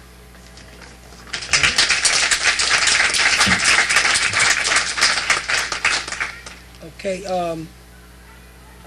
Tiffany, Linda Dotson, and Christina O'Shea. Now, let me say this. The reason why I'm calling them 3 at a time is I want you to come on up because the time is getting away from us and some of the members have to leave. So if you kind of be ready, you know you're next, you got to come on. So because that even that transfer time is getting us, because we try to get you out in 2 hours, no more than 2 hours and a half. Do you want me to speak on Monday? I can speak on Monday. No, the day is your day. No, there is no time on Monday. My name is Tiffany, and I'd like to briefly tell you about my journey to home birth. When I was pregnant with Ethan, our first son, I lived out of state, and after going to an OBGYN for several months who told me I needed a cesarean because I was too small to give birth, just like my mom was too small and had cesareans, my husband and I did a lot of research and soul searching and decided to have a home birth with a certified professional midwife. At 8 months of pregnancy, my husband got a job in Georgia. We moved to Georgia, and I thought, oh, I'll just find a midwife in Georgia. This was not the case. It was very difficult. It was very disconcerting to try and find a midwife who wasn't completely silenced and underground because, it's not supposed to be done. Needless to say, we found a wonderful midwife, and we hired her.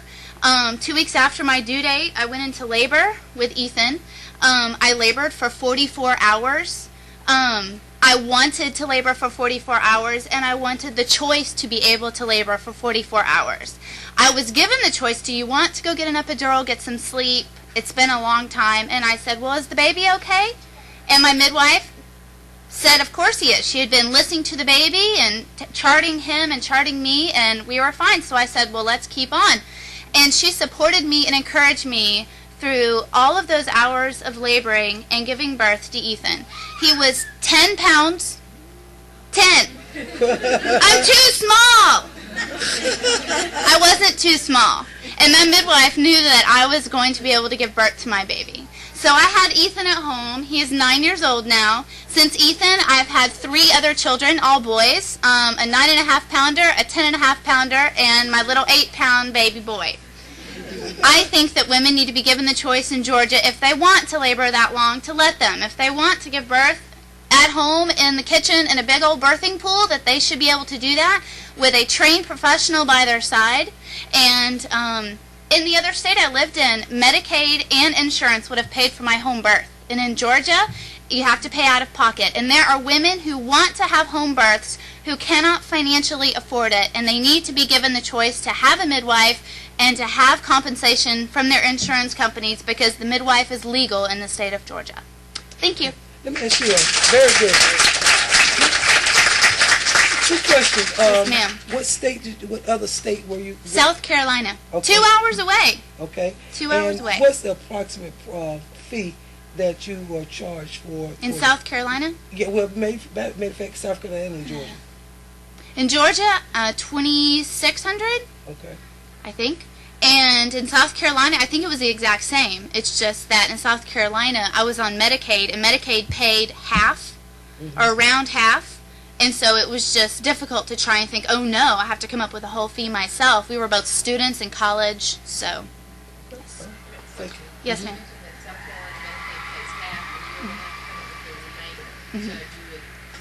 The midwife was licensed through the state, and so she would turn in the paperwork to the state, and they reimbursed her, and then I was responsible for the part that they did not reimburse.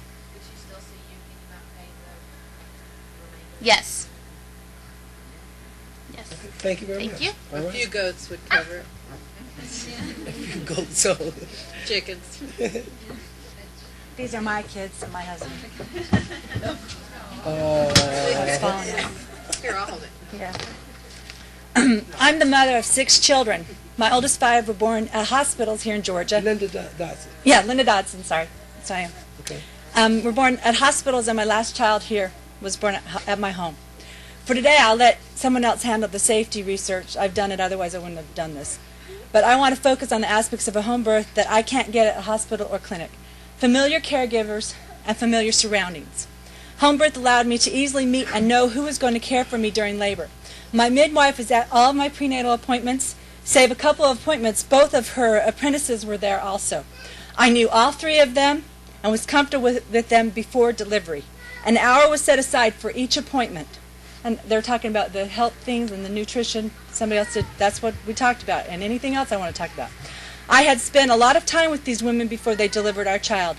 When someone cares for me in such a personal way, I know it was very helpful to me emotionally, which follows that it helped me physically to have an easier delivery. He happened to be sunny side up, by the way. My midwife was with me from the start of labor till the baby was in my arms. When I delivered in a hospital, all 5 of them, I met the nurses upon arrival with me already in active labor. I don't know to what length you'd have to go to meet and be comfortable with all the nurses who might possibly attend to you during labor at the hospital.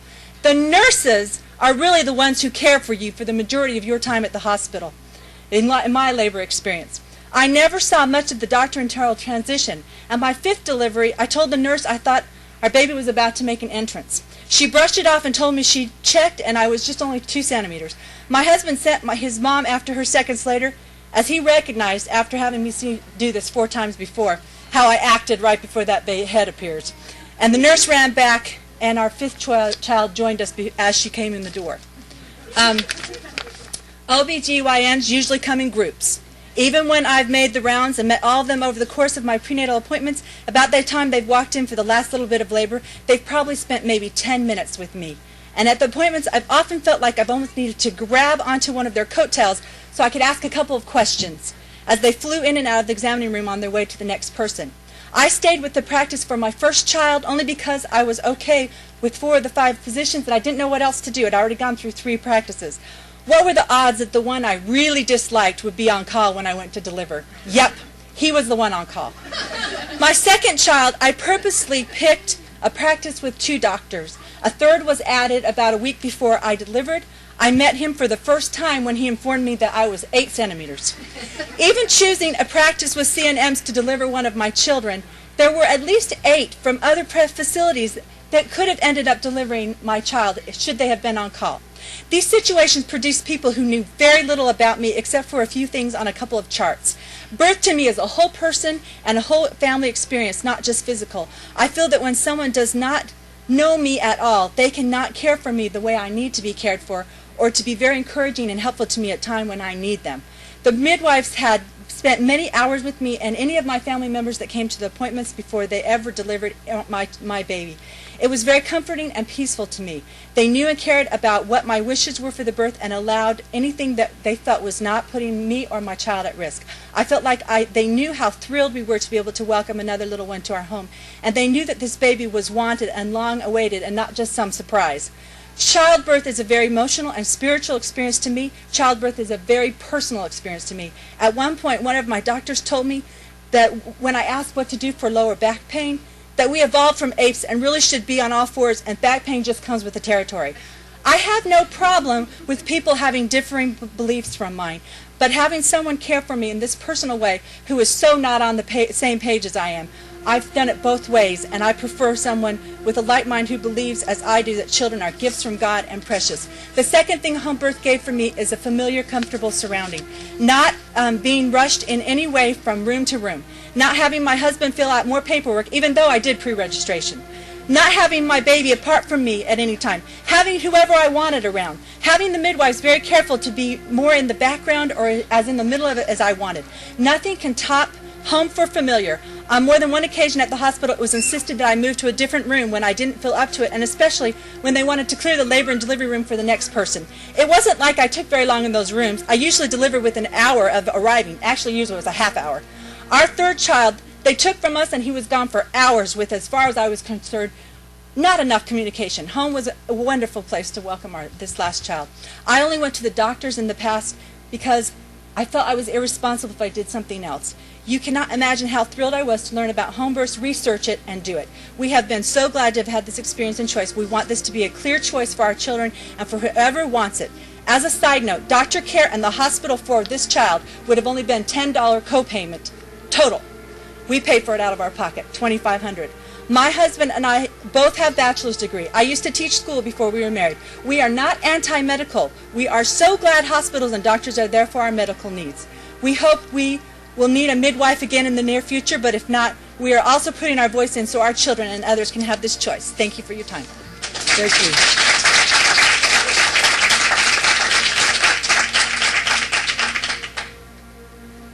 If the persons who have already spoken, if we need your email address, because some didn't have the email address. You got all of these? Okay, good. All right, good. We want to make sure we be back in communication. Okay. Thank you. My name is Christina Plochet, and I am the mother of 6. My first 3 were born in the hospital, and my last 3 have been born at home. My initial reason for choosing home birth was not really any romantic notion of getting back to nature. It was pretty practical. My third child was born 10 minutes after we got to the hospital. I was only in labor for an hour and 10 minutes, and I decided I'd rather be prepared for a home birth than unprepared for a car birth. Which I was very, very afraid would happen. My children are born early.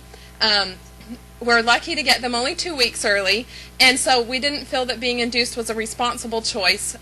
So we looked around, and we found a midwife who is actually just 3 miles from my house. My husband and I met with our regular practitioner. We met with the midwives, and we felt like that is the way that we wanted to go. The things that I wasn't expecting, the benefits, were things that other people have mentioned. One, the quality of care. I think I spent more time with my midwives in the first visit than I saw a single practitioner in the entire length of my pregnancy. And that is so comforting to me. I need that when I deliver a child into the world. And I feel keenly my responsibility to bring up the children that I've brought into the world, to bring them into the world in a good way, in a healthy way, and to bring them up to be good citizens and contributing members of society. And this home birth choice is a responsible choice. It's a responsible option. It also is physically easier because I didn't have to go through the trauma of being in labor that far along in the car, getting out, moving everywhere, 24, 48 hours later, coming home, unpacking. I was so much more rested. It was very physically easier. It was also peaceful. There wasn't the drama, anxiety of the hospital, which I didn't really notice before until after I'd had my baby at home. And people would say, how was your labor? And at the hospital, it's like, this happened, this happened, this happened. And at home, it was like, well, I went in labor and he was born, And it was just so nice. So I just want to say I'm so excited. I'm just so happy that you guys are looking at this. I'm just thrilled to death, and thank you very much. And I just hope that everything will work out so that home birth is a responsible option and that it will help to make it a more viable option for us all. Thank you. Thank you. Yes. No, they were not, but they were still early. They were early. The next three speakers are Valerie Vanderlip, Valerie Regis, and Ryan Roney. And then we have Lynn Clark, so I just get four. Hi, I'm Valerie Vanderlip. I live in Marietta, Georgia. I'm a lactation consultant, and I have 3 children that were born in hospitals. But I have many dear friends who have had midwife-assisted home births, and I've been able to be with them for their births. I want to say the F word, and that word is fear. Fear is what keeps women from having the kind of births that they want to have, and what conquers... See, I got your attention. I got you. But now you're paying attention. Yeah, okay. Well, what conquers fear is love and knowledge, and midwives provide love. And it's through what everyone else has said. It's about spending more time with that person. Doctors, I'm sure, want to be loving, and I'm sure that in the hospital setting, they want to convey that warmth. But when you don't have time, it doesn't come across. You have to do just the facts, ma'am. So when a woman has more time to be with that midwife in those long visits, in those many hours over the course of the pregnancy, there's a love that develops, and that helps to conquer the fear. And there's also that knowledge that is shared, which helps to conquer the fear, so the women have better outcomes. I also work at a crisis pregnancy center in Marietta, and have for the past 3 years, and I've met many women who come in for a pregnancy test at 5 months or 6 months in their pregnancy, have had no prenatal care, many times are not citizens. They have been either concerned that they could not receive Medicaid because of not being citizens and not aware of the Green Plan, or uncertain about what they were going to do in their pregnancy, just having no one to turn to. Those women put themselves at risk. Their babies are at risk. I believe that the more options that we have, the more possibilities that women have of finding someone to care for them, the better the outcomes will be. And it's especially going to impact those women that are on the fringe of our society. Thank you. Thank you.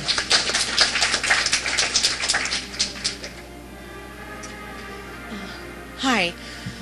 My name is Valerie Regis. I'm a college student working towards a master's degree in nurse midwifery. I'll be starting that program next summer, and that's the main reason I'm here. I just wanted to speak to 2 issues. One, the view that certain types of education might be better than others. I think sometimes we forget that obstetricians are specialists. They're designed to treat problem pregnancies. That's what they're trained in. And when I open up obstetrical textbooks and I see 40 pages dedicated to normal, healthy labor and 800 pages dedicated to what could go wrong, that reminds me that, we ought to be going to general practitioners for general pregnancies, and that's what a midwife is. Much like, you wouldn't go get your annual physical with a neurologist, you go to your general practitioner. It's pretty much the same thing, but thank God they're there. When my mother was 5.5 months pregnant with me, her uterus ruptured. And thank God there was an obstetrician who could help her and keep her together long enough to carry me to 7.5 months. And I am so grateful that that exists. At the same time, because of the sternness and the nature of that level of responsibility placed upon obstetricians, my mother can't tell you what I looked like for a significant number of hours after I was born. She has no idea. She can't tell me anything for the first day. When midwifery is legalized and they can work, sorry, I'm terrified of public speaking.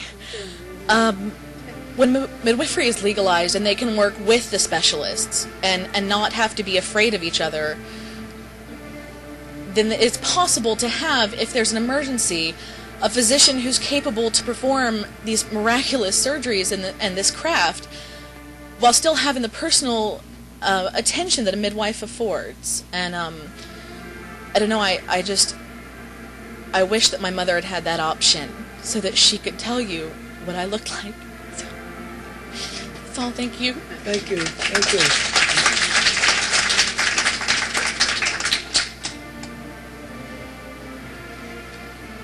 I wish there were more men here. This is not just an issue that's just for the women. Birth happens because of our relationships. And we have to... Are you Ryan Rooney? Yes, I am. All right, gotcha. Yeah, Valerie's my wife. Okay. We're not going to have children yet, but when we do, I want my children to have the best care possible. My wife has allowed me to be the leader of our family, and I think every man needs to look for the best options for his family. And I'm lucky that I have had the example of my mother, who has had home birth and midwife birth in the hospitals, but has had good experiences, non-medicated experiences for her 5 children, and that has instilled in me that I want that for my children. However many they will be, I want my wife to have the choices and the options available in this state. I don't want to have to go to another state. I don't want to have to seek someone who will do something and risk their legal standing in the state. I want that for my family and for my children, and I want that for everyone to have. And I want that to be options. That's what it is. It's not telling everyone that they have to do that, but that option needs to be allowed and be available. And I feel that is the best option for my family, and I want to be able to make that choice. And I think I'm grateful that it is finally coming to an open discussion in this state. 25 years ago when my brother was born at home, my mother had just moved from Idaho, where she had planned to have a legal birth with a midwife. She had to find a midwife and find a doctor who, on the sly, would still take care of her with no intention of ever going to a hospital. I remember being at home when that happened, and then I remember being blessed to be at the birth of my brother 20 years ago when I was 7, and that has stuck with me. And I want my children, when they're older, to be able to be at the births of their siblings and be a part of that integral part of relationships and families. It starts with the relationship in a couple, and it needs to extend to everyone and be allowed and be legal in this state and in every state. And our state can set an example for those who have not yet followed. This is our opportunity, and we need to take that opportunity now.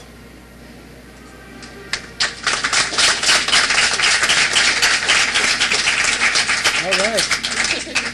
Lynn Clark, Kim Strickland, and Karen Ferguson. Hi, my name is Lynn Clark. Okay. I was doing it because some of the people in the back don't always hear it. except for Tiffany. She's got a loud voice, especially over the music. I'm a home birth mom of one. My daughter is 3.5 years old, and she's running around here today, enjoying all the children in the back of the room. And when I was thinking about getting pregnant, I was in the process of preparing my body by doing some detoxification, by getting rid of all the mercury in my system so that I could have a birth that was good for my child. And in the process, I found out about home births and about midwives. And until then, I did not know that such an option existed. And it was a doula that told me about it, that was working with my medical care. She also is certified to do that in a doctor's office. In the process, we talked about home births, we talked about different options that I had, and she informed me that I can go directly to a midwife to find out about home births. And that was a chore. It wasn't that easy, and that's one of the things that hopefully when we legalize home births for the midwives, that we will be able to find the midwives that can take care of us and show us the kind of care that we need. There's so many wonderful reasons to choose a home birth. And they go from prenatal, the minute you walk in their door, to the minute till now, and I'm sure further into the future. I had such one-on-one time with both of my midwives. They consulted me in my nutrition, and they spent large amounts of time. Every prenatal exam was at least an hour. They asked me the minute I walked in the door, "How are you?" And when I said, "Fine," and I meant it, they knew it, and when I didn't mean it, they knew something was going on, and they asked, and they were concerned, and they talked to me about my fears that came from my parents. My parents are both in the medical field. Well, my mom's and dad's in the medical field, and so that's how they believed. They asked me family matters, what's happening in my life, and they were concerned. They came for one home visit to make sure that my home was ready for a home birth, and to make sure they knew when the time came how to get there, and give us any suggestions to make the birth even better. The prenatal time that they spent with me was just fantastic, and it just carried right over to the births. They spent one-on-one time there. I went into labor on a Tuesday, and my daughter ended up being born on a Friday morning at 5:14, and they were there for the entire time for the active labor pushing, both midwives from midnight to 5:14. Actually, I think they came around 10. One came right after dinner time. They coached me and told me, "You can do it, you can do it." They knew how to give me the support because they had been there with me through so many prenatals. And they also were watching us, making sure that I was physically able to do it, make sure that my baby was fine, make sure that my husband was doing good, helped us to set up, knew how much everything meant to us. And they were there. They also knew enough about me, and they were watching the baby close enough that if I had needed any kind of medical attention, they would have taken me and sent me to the hospital. They allowed for different poses. I tried to have a water birth, but was unable to have a water birth because my body just couldn't do it, so we tried the birth stool, we tried different positions. I was up walking around a little bit, not much. I ended up giving birth on a bed, and they were there helping me. I was comfortable, and I was able to eat. They encouraged me to eat if I was hungry, and especially to drink so I didn't become dehydrated. And the continuity of the environment, to be able to birth there, to labor in my home, to birth in my home, and to keep my child in the home afterwards, was just so special to us. After the postnatal visit, or after the visit, they came to my house twice to make sure that I was okay. I had a slight urinary tract infection, but it was nothing big. I also went to 2 office visits, They were there for me by email, by phone, however I wanted to reach them. And they're still there. They've developed a community for me to meet other home birth moms who respect my choices and understand about attachment parenting and will be there probably for the rest of my life, and hopefully my daughter, whether she ends up choosing a home birth or a hospital birth, these women can support her.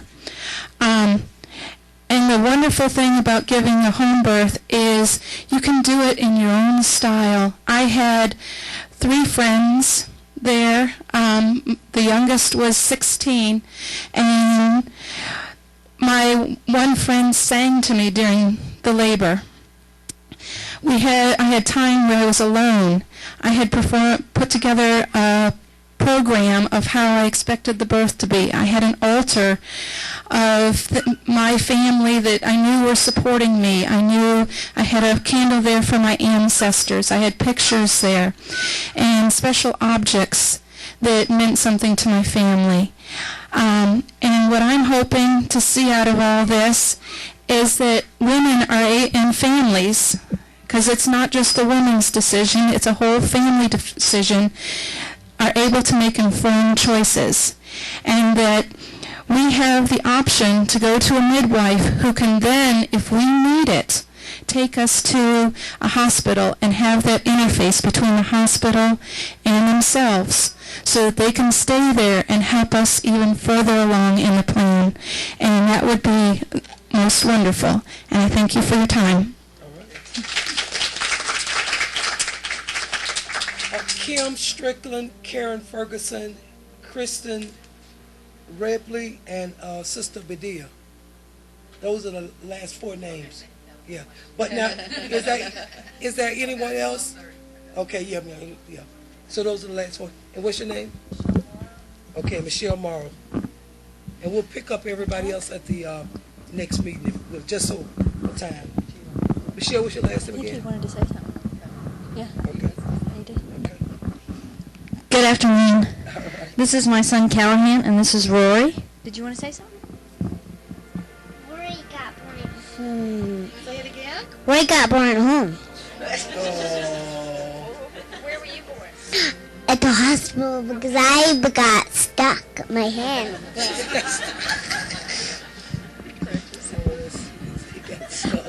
He got stuck. That's what he said.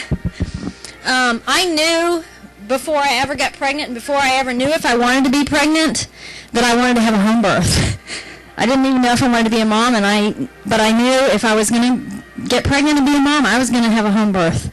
I met a woman who had 2 children at home, and I didn't even really know anybody that was pregnant that had hospital births, but I just said, oh, that's the way I want to do it.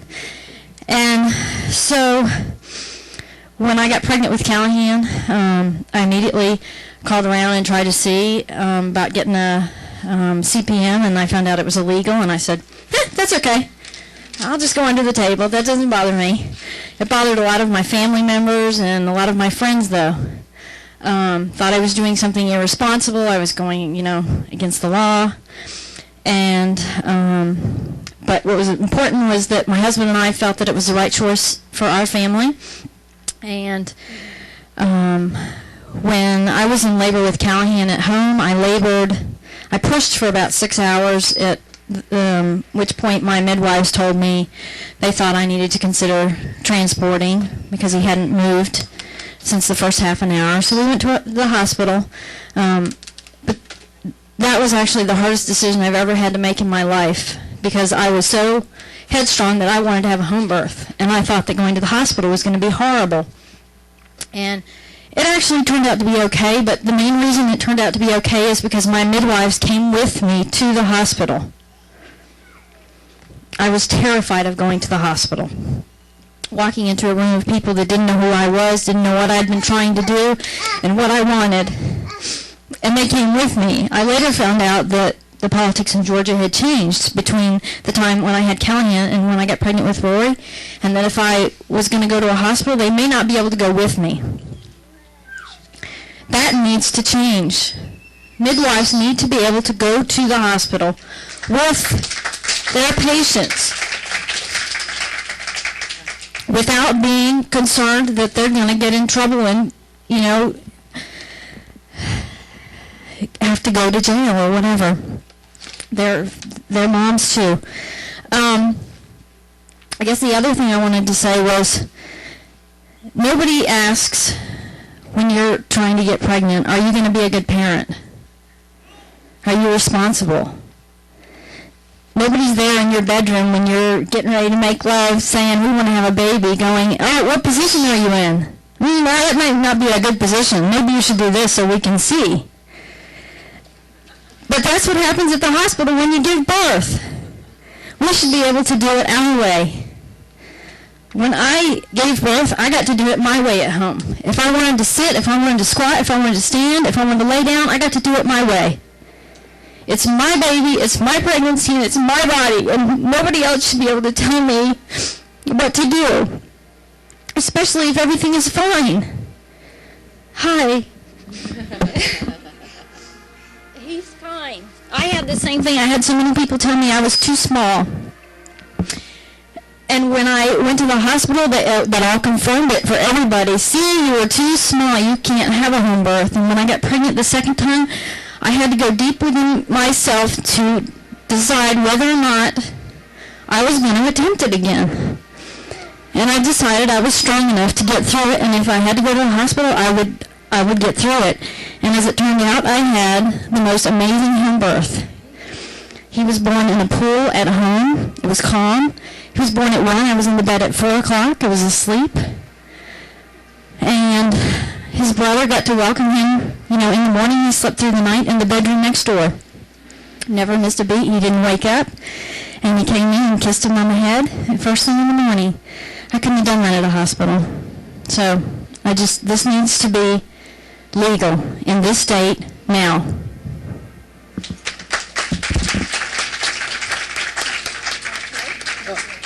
Karen Ferguson, Kristen Padilla, and Michelle Morrow. I'm gonna just say this. I'm gonna have to run. I literally run. I'm convening another meeting. My area is the area where the 92-year-old lady was shot, and there was a meeting at 12:30 that I'm convening. I'm going to have to run, but don't think that because myself or Representative Sheldon may have to leave because she has a 12:30 that we're not hearing it, because it is live on the internet, so we can get the last 2 speakers, so we will hear you, and we will have the minutes by Sally. So I just want to say that. Thank you. Okay. I'm Karen Ferguson. Just to let you know a little bit about myself, is that I'm a mother of 4. All 4 children were born at home, 12, 7, 4, and 2. I'm also a doctor of chiropractic and a certified labor doula through the CAPA organization.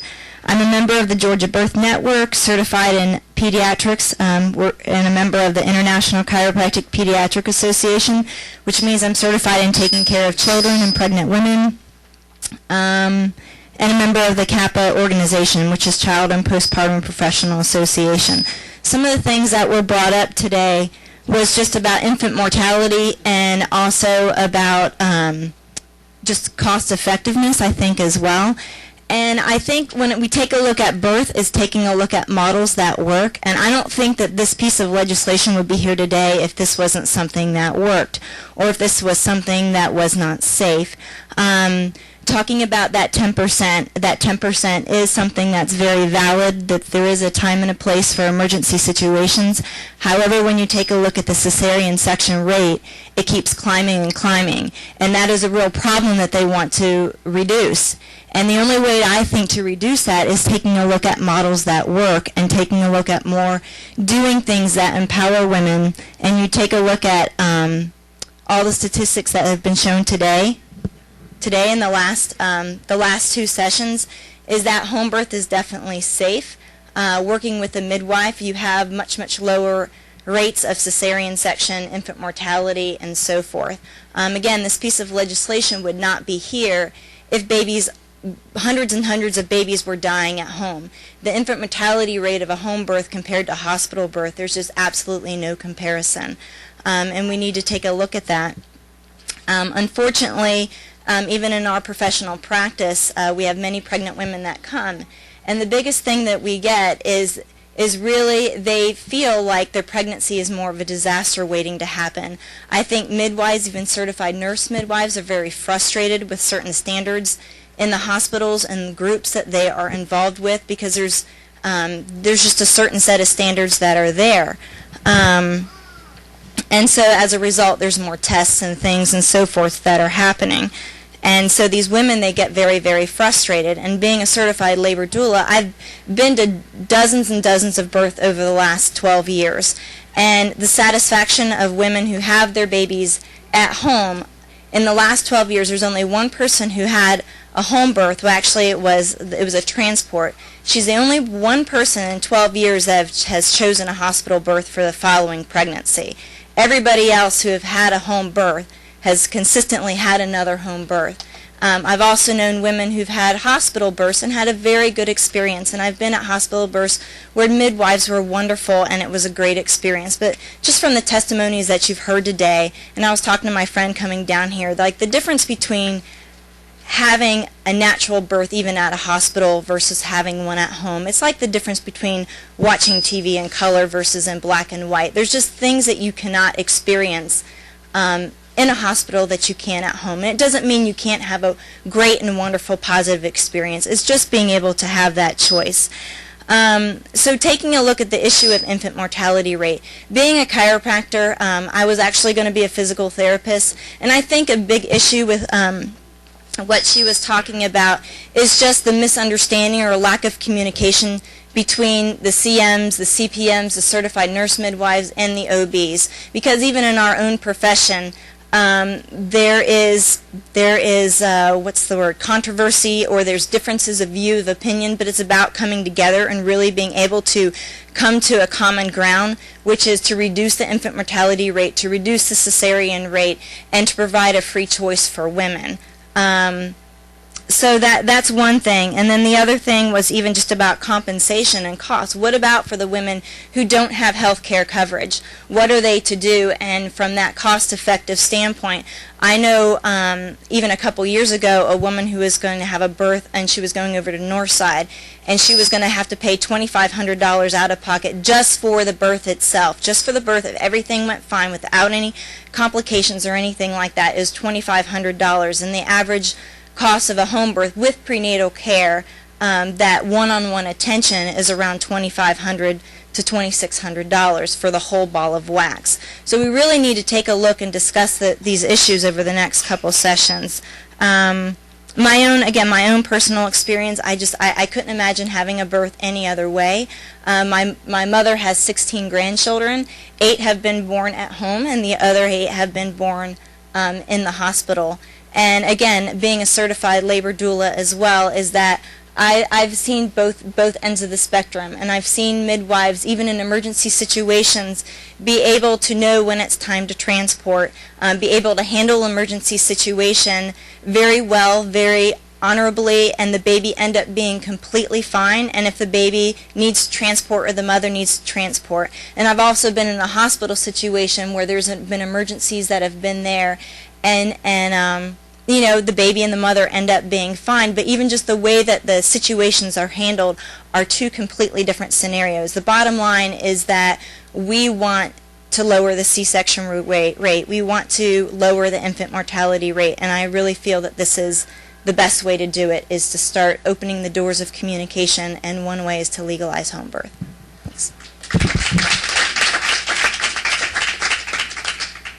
So much. I just want to say something real quick before I head out. I really appreciate you all sharing your testimony, and I do have a couple of questions and I guess maybe a comment. I know I know it's hard for maybe many of us to believe in this room, but one of the reasons C-section rate is going up is because more and more women are requesting C-sections, and that's definitely something we have to, I think, consider when we look at that rate. And also, I know our first speaker, I definitely appreciate you. Was it Tiffany? No, the blue sweater in the back? Yes. I know you said you had a planned C-section. Is that correct? So did you have a relationship with a doctor during your pre? I did. I saw a doctor for one visit. Okay. So he was aware that it was okay.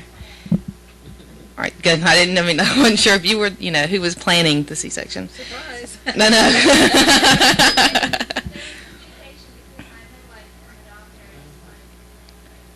Okay, because you have preeclampsia, and is that not a medical diagnosis? A midwifery diagnosis too, right? Okay, so there's no. It's a complication, but they were in consultation with a physician managing it jointly. Okay. And and Valerie, is that right? I just wanted to thank you so much for you and your husband sharing. Obviously you're passionate, and I just wanted to, I know you said your mom doesn't remember those first few moments, but thankfully she's got years and years that she's been able to spend with you. And there comes a point when home birth or whatever, there are choices that women have to make, and there comes a point where we have to determine, is it the birthing experience or is the goal a healthy baby? And I think your mom, that was her goal, was to make sure. Right, but in her case with I think you said a ruptured uterus, that may not have been an option, but thankfully she's had years to spend time with you. So, but we are looking at the choice, and I thank you definitely for your passion, and look forward to hearing more from you. But I do have a meeting at 12:30, so I'm late. Thank you. And I think our next speaker, Kristen. Okay. Hi. My name's Kristen Ribley. I'm a chiropractor here in Georgia. I've been in practice for myself for 10 years. And I'm also a mother of 3. I've had all 3 of my children at home. I was thinking about this on the way down here today, is that with my profession, even with chiropractic, chiropractic was discovered just 110 or 11 years ago, which really isn't that long when you think about it. And it wasn't legal at first. So as people started becoming aware of chiropractic and wanting that as the choice of a health care, it was illegal, and a lot of great chiropractors actually went to jail because they were doing what they loved, what they believed in, and was really helping people. So eventually now, chiropractic's legal. It's become one of the most, it's the #1 alternative health care that we have to us available. Helps many people. My practice, we have an emphasis on pregnant women and babies, or children. We adjust and help a lot of people. But I was one of the ones that clapped when we talked about midwives actually going to jail for doing, practicing midwifery. And I remember about I had my first child 14 years ago. And when I was pregnant with him, my midwife had told me that it wasn't, I knew it wasn't legal in Georgia, but I knew that it was going on the floor to be voted on, like we're doing here again. And I didn't think much about it. I just thought, well, it's going to get voted. Of course, that women should have the choice. And then I got an email again. I'm pregnant again. And I got an email, and it's here we are again, and it's going to be voted again, just to make midwifery, or make it legal for a tradition or a lay midwife to come into the home. And I think the biggest thing here is that what we've all heard, and that so many of us know, is that it can be a really beautiful, safe, incredible experience for a woman. And it really, in my opinion, just comes down to choice, is that if a woman wants to be proactive in her decision, she wants to educate herself, and she wants to have an experience that's, to her desires, she should have the choice to do that and not feel like she's doing something irresponsible because it isn't, legal. So I'm here today because, I heard about this 14 years ago and never did anything about it. And so it's my opportunity to at least express my concern. I think that it should become legal in Georgia for midwives to be at home to help a woman. Thank you.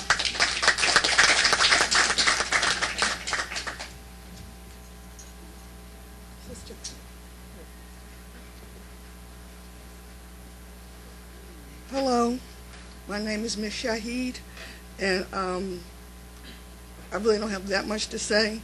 I think midwifery should be legal because, just speaking as a member of the community, I'm not a midwife or anything like that, but I am a teenage mother who was unmarried. You have teenage girls, and I'm one of them, that for fear or whatever reasons, we don't tell our parents or whatever. And if we don't have access to midwives in the community, that increases infant mortality. We have people who are drug users, and for whatever reasons, out of fear of the babies being taken from them or whatever, they're afraid to go to hospitals and, quote unquote professional places, that if they don't have access to midwives, these babies may become statistics. These are the babies that you see in cans or on the highways, where the drug users and the teenage mothers, just out of fear. And I think if we could legalize midwifery, that these people who some people think are throwaway children or throwaway moms because they don't fit the quote standard norm of what a mom should be, that these women need access to midwifery, where if these midwives are in a community, this is someone who they can feel that they can trust or they can go to and get proper attention and information, where other people may not understand what their situations are. So I think that midwifery needs to be legal, so the underserved community of teenage mothers, drug users, abused women can be served without fear. Thank you.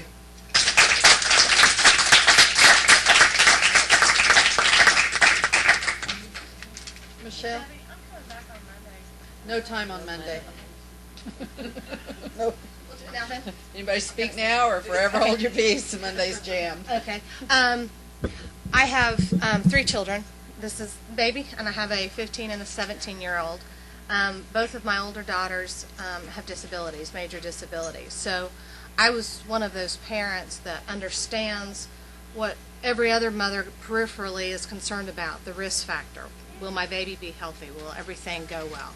So when I made this decision, it had to be completely fully informed. I was not going to be taking any risks, and that's why I went with a midwife. My decision was a long thought-out process, and it ultimately was confirmed when we decided to go to the hospital to do our tour, and they told us that for the first 3 hours the baby was not mine, that it belonged to the hospital. And after 3 hours, then I could be the parent to my child for the rest of its life. I take issue with that. This is my child while in utero, while in labor, after birth, and for the rest of its life. My child, the third one, is healthy. She does not have any disabilities. I don't know that I can attribute that necessarily to home birth or not, but this is a choice that we should be allowed to make. It should be something that we have an informed decision on. Even if we're high risk, we have the right to look at the issues, educate ourselves, and make a decision that is right for our family. Medical treatment should not be mandated. It's something that we should have a right to choose. Thank you.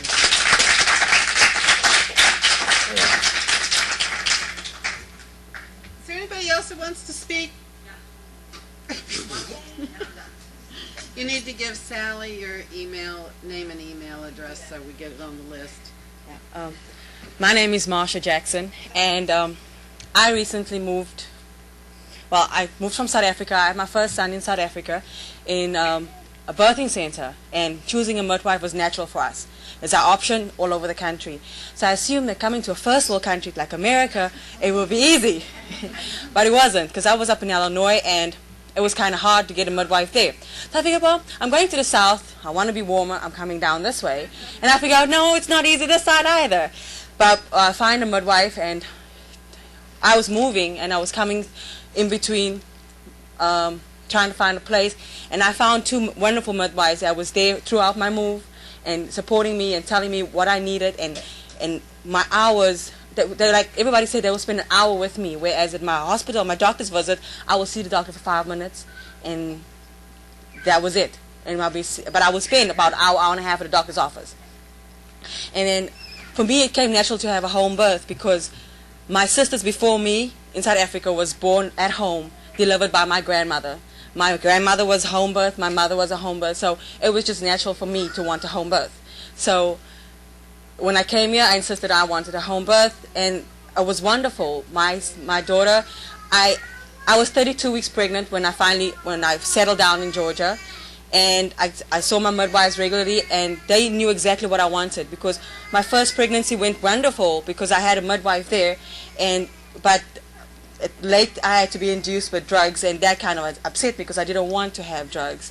And my baby came along, and with the first child I went into pre-labor, which was like a week ahead, and I had little Braxton Hicks going on all the time. But we all thought I was going to be early, and I wasn't. And I came right on the due date, and my midwife actually called me the Sunday when she hasn't heard anything from me.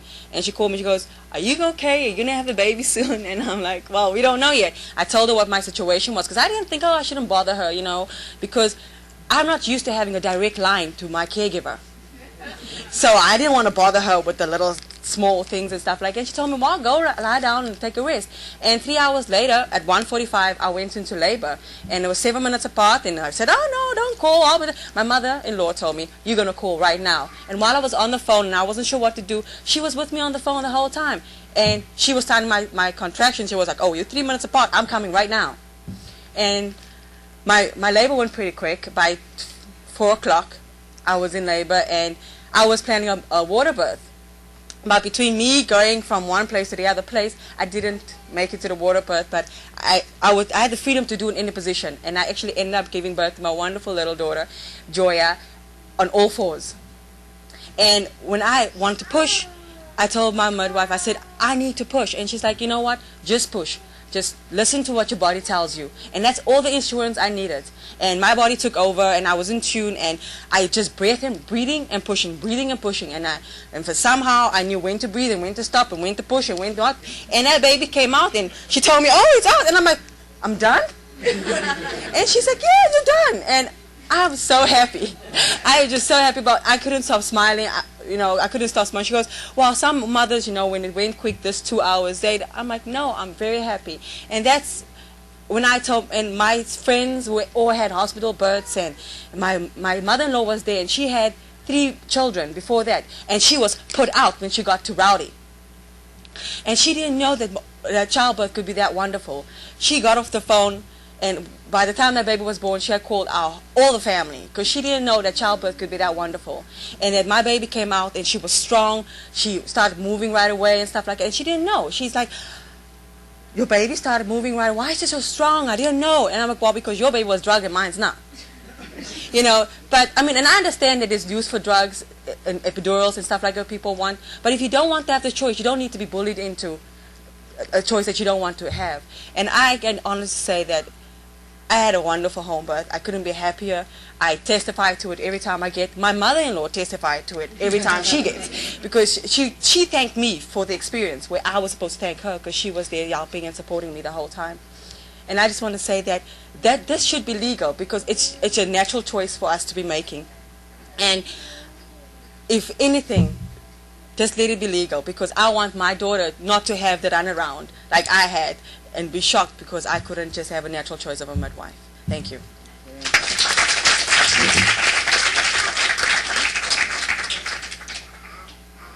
Okay, we're going to try this again. Anybody else? All right, I'm making a commentary here on elective C-sections, and I just want to say that I think if these mothers knew the risks involved with C-sections, with future pregnancies, that they may not be as likely to. I would like to speak. Okay. Claire's going to speak. I was going to give this information to Debbie on the side, but since she brought up that issue, there's a survey called Listening to Women that was done by the Childbirth Connection, which is used to be called the what used to be called? Mother.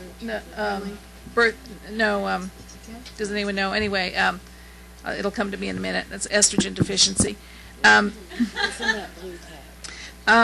anyway, this is the second time they've done it, and they surveyed a couple of thousand of women throughout the United States about what happened to them during their pregnancy and birth, and what experiences they had, what technology they had, what choices they made. And it's a myth that women are asking for cesarean sections. Of that survey, which was standardized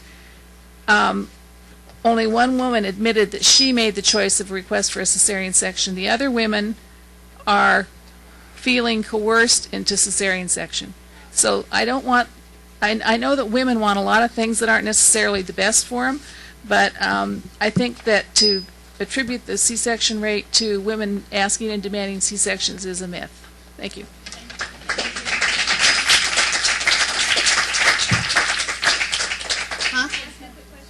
Sure.